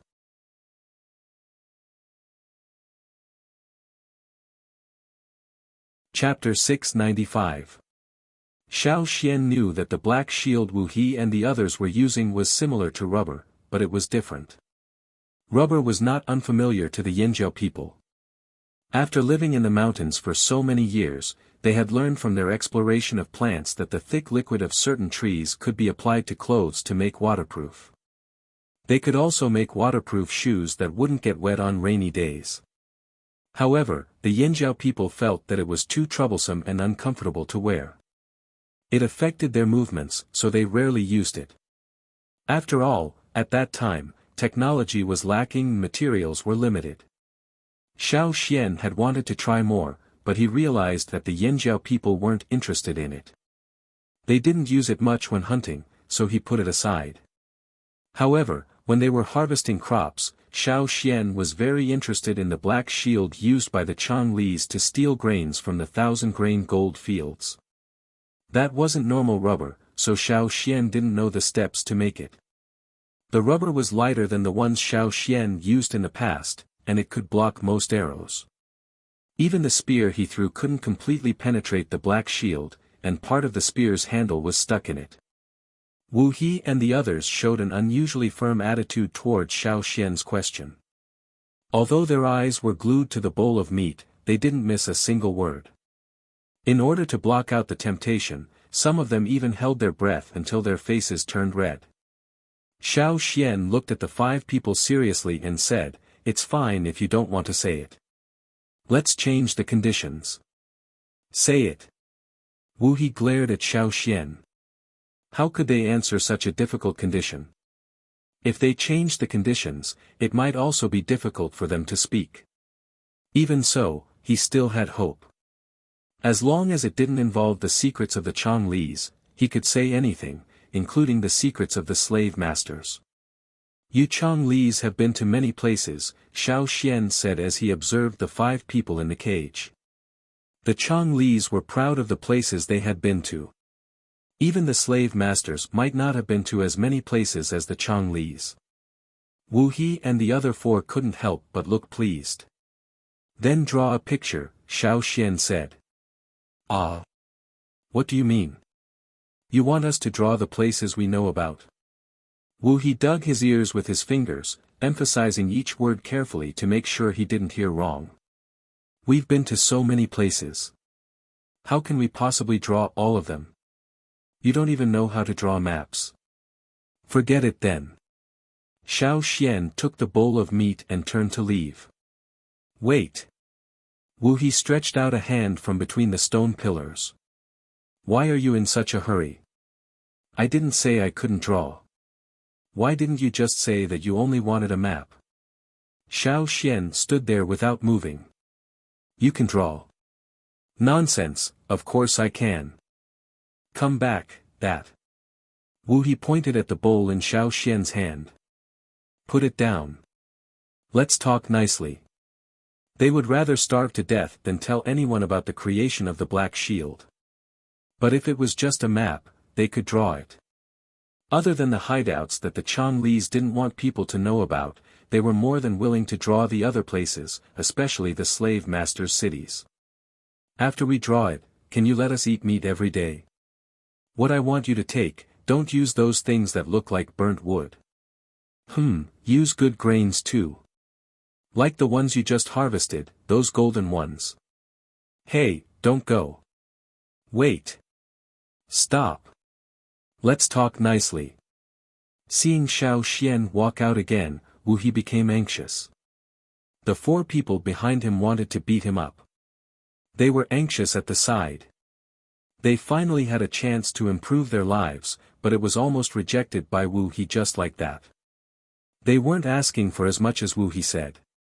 They only wanted a little improvement. At the very least, they should put some soft hay on the ground, right? The ground was uneven. The broken bones that had just healed almost broke again after lying on the ground for a nap. All right, tell me. Where do you want to draw it? Once you're done, hurry up and get us some food. I'm starving. Wu He sat on the ground and urged. As soon as Wu He finished speaking, he was kicked to the side. The tall, skinny man looked at Xiao Xian with a smile. His face was full of flattery, as if he wasn't the one who had snatched the grains. He's been starving recently. Great elder, don't mind him. Come, let's continue. What do you want to draw? Where do you want to draw it? How detailed do you want it to be? The tall, skinny man's mouth was bubbling as he asked a series of questions. Draw a simple one first. Just a rough map of the continent over there, Xiao Xian said. Wu He and the others cursed in their hearts. Simple. Just as Wu He was about to say something, someone covered his mouth and dragged him to a corner furthest away from the prison door. Only the tall, skinny man was left there to talk to Xiao Xian. We'll do our best. All right, I'll get someone to bring the drawing board over later. I'll also prepare the brushes for you. As for the treatment you mentioned, that will depend on your performance. Xiao Xian's last sentence was a warning, don't let me find out that you're faking it. Otherwise, you'll be tortured. All right, don't worry. The tall, skinny man rubbed his hands and glanced at the bowl of meat. Xiao Xian handed the bowl over. The tall, skinny man hugged the bowl gratefully, afraid that Xiao Xian would go back on his word.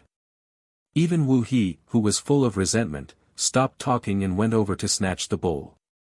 The Changlis liked to enjoy themselves. They never mistreated themselves.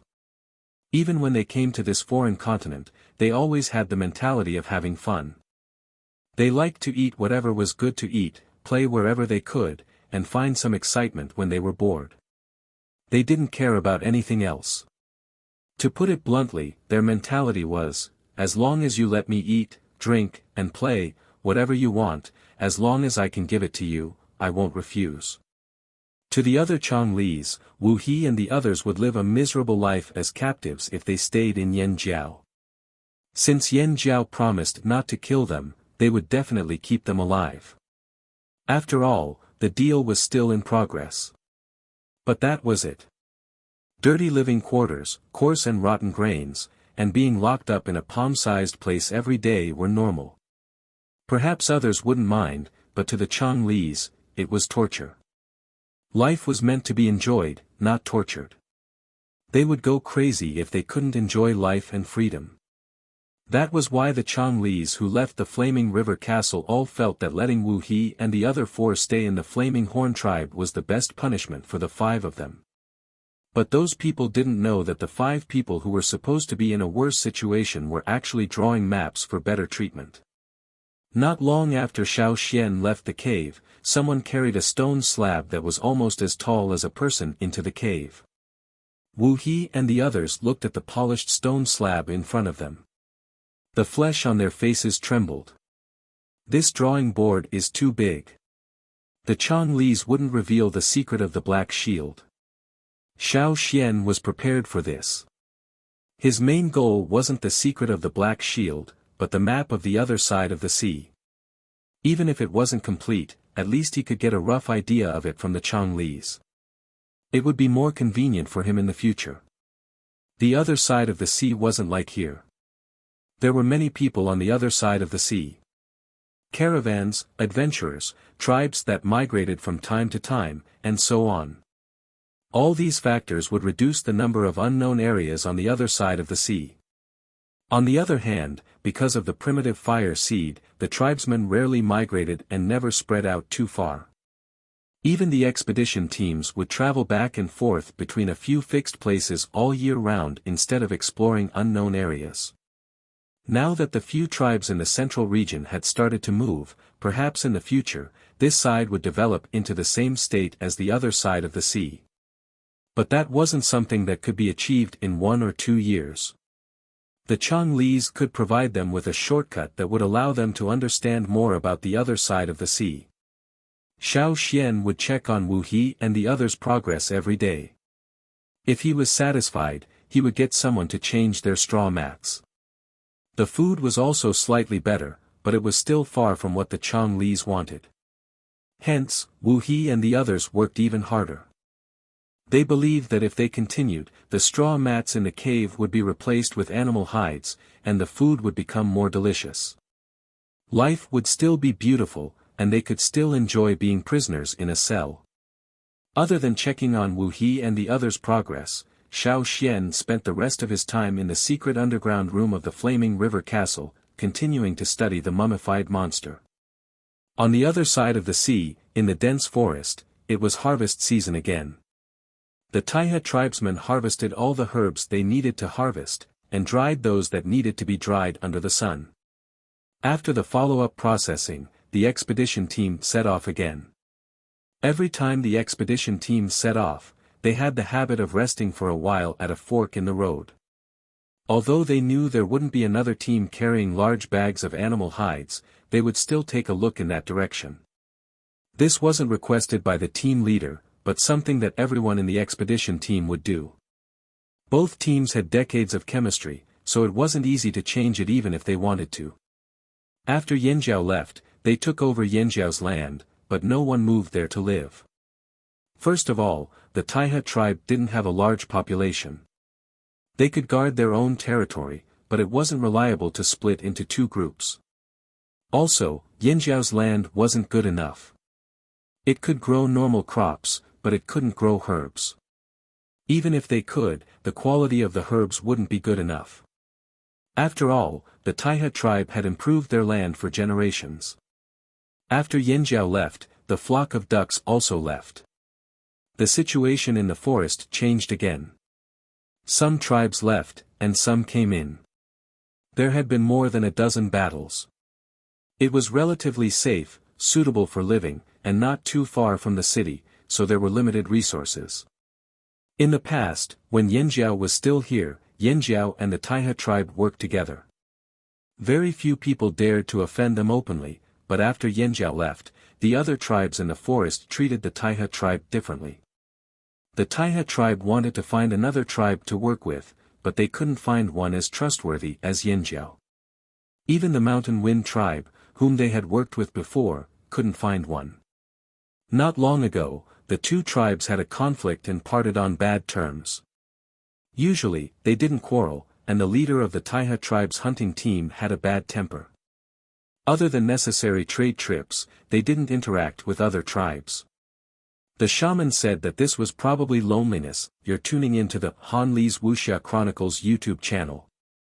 We're so grateful for your support, and don't forget to subscribe to join us on this incredible journey through captivating stories. Your generosity through donations truly makes a world of difference, as it's the primary source of revenue that allows me to expand and enhance this channel for you. Thank you from the bottom of my heart for being a part of this adventure.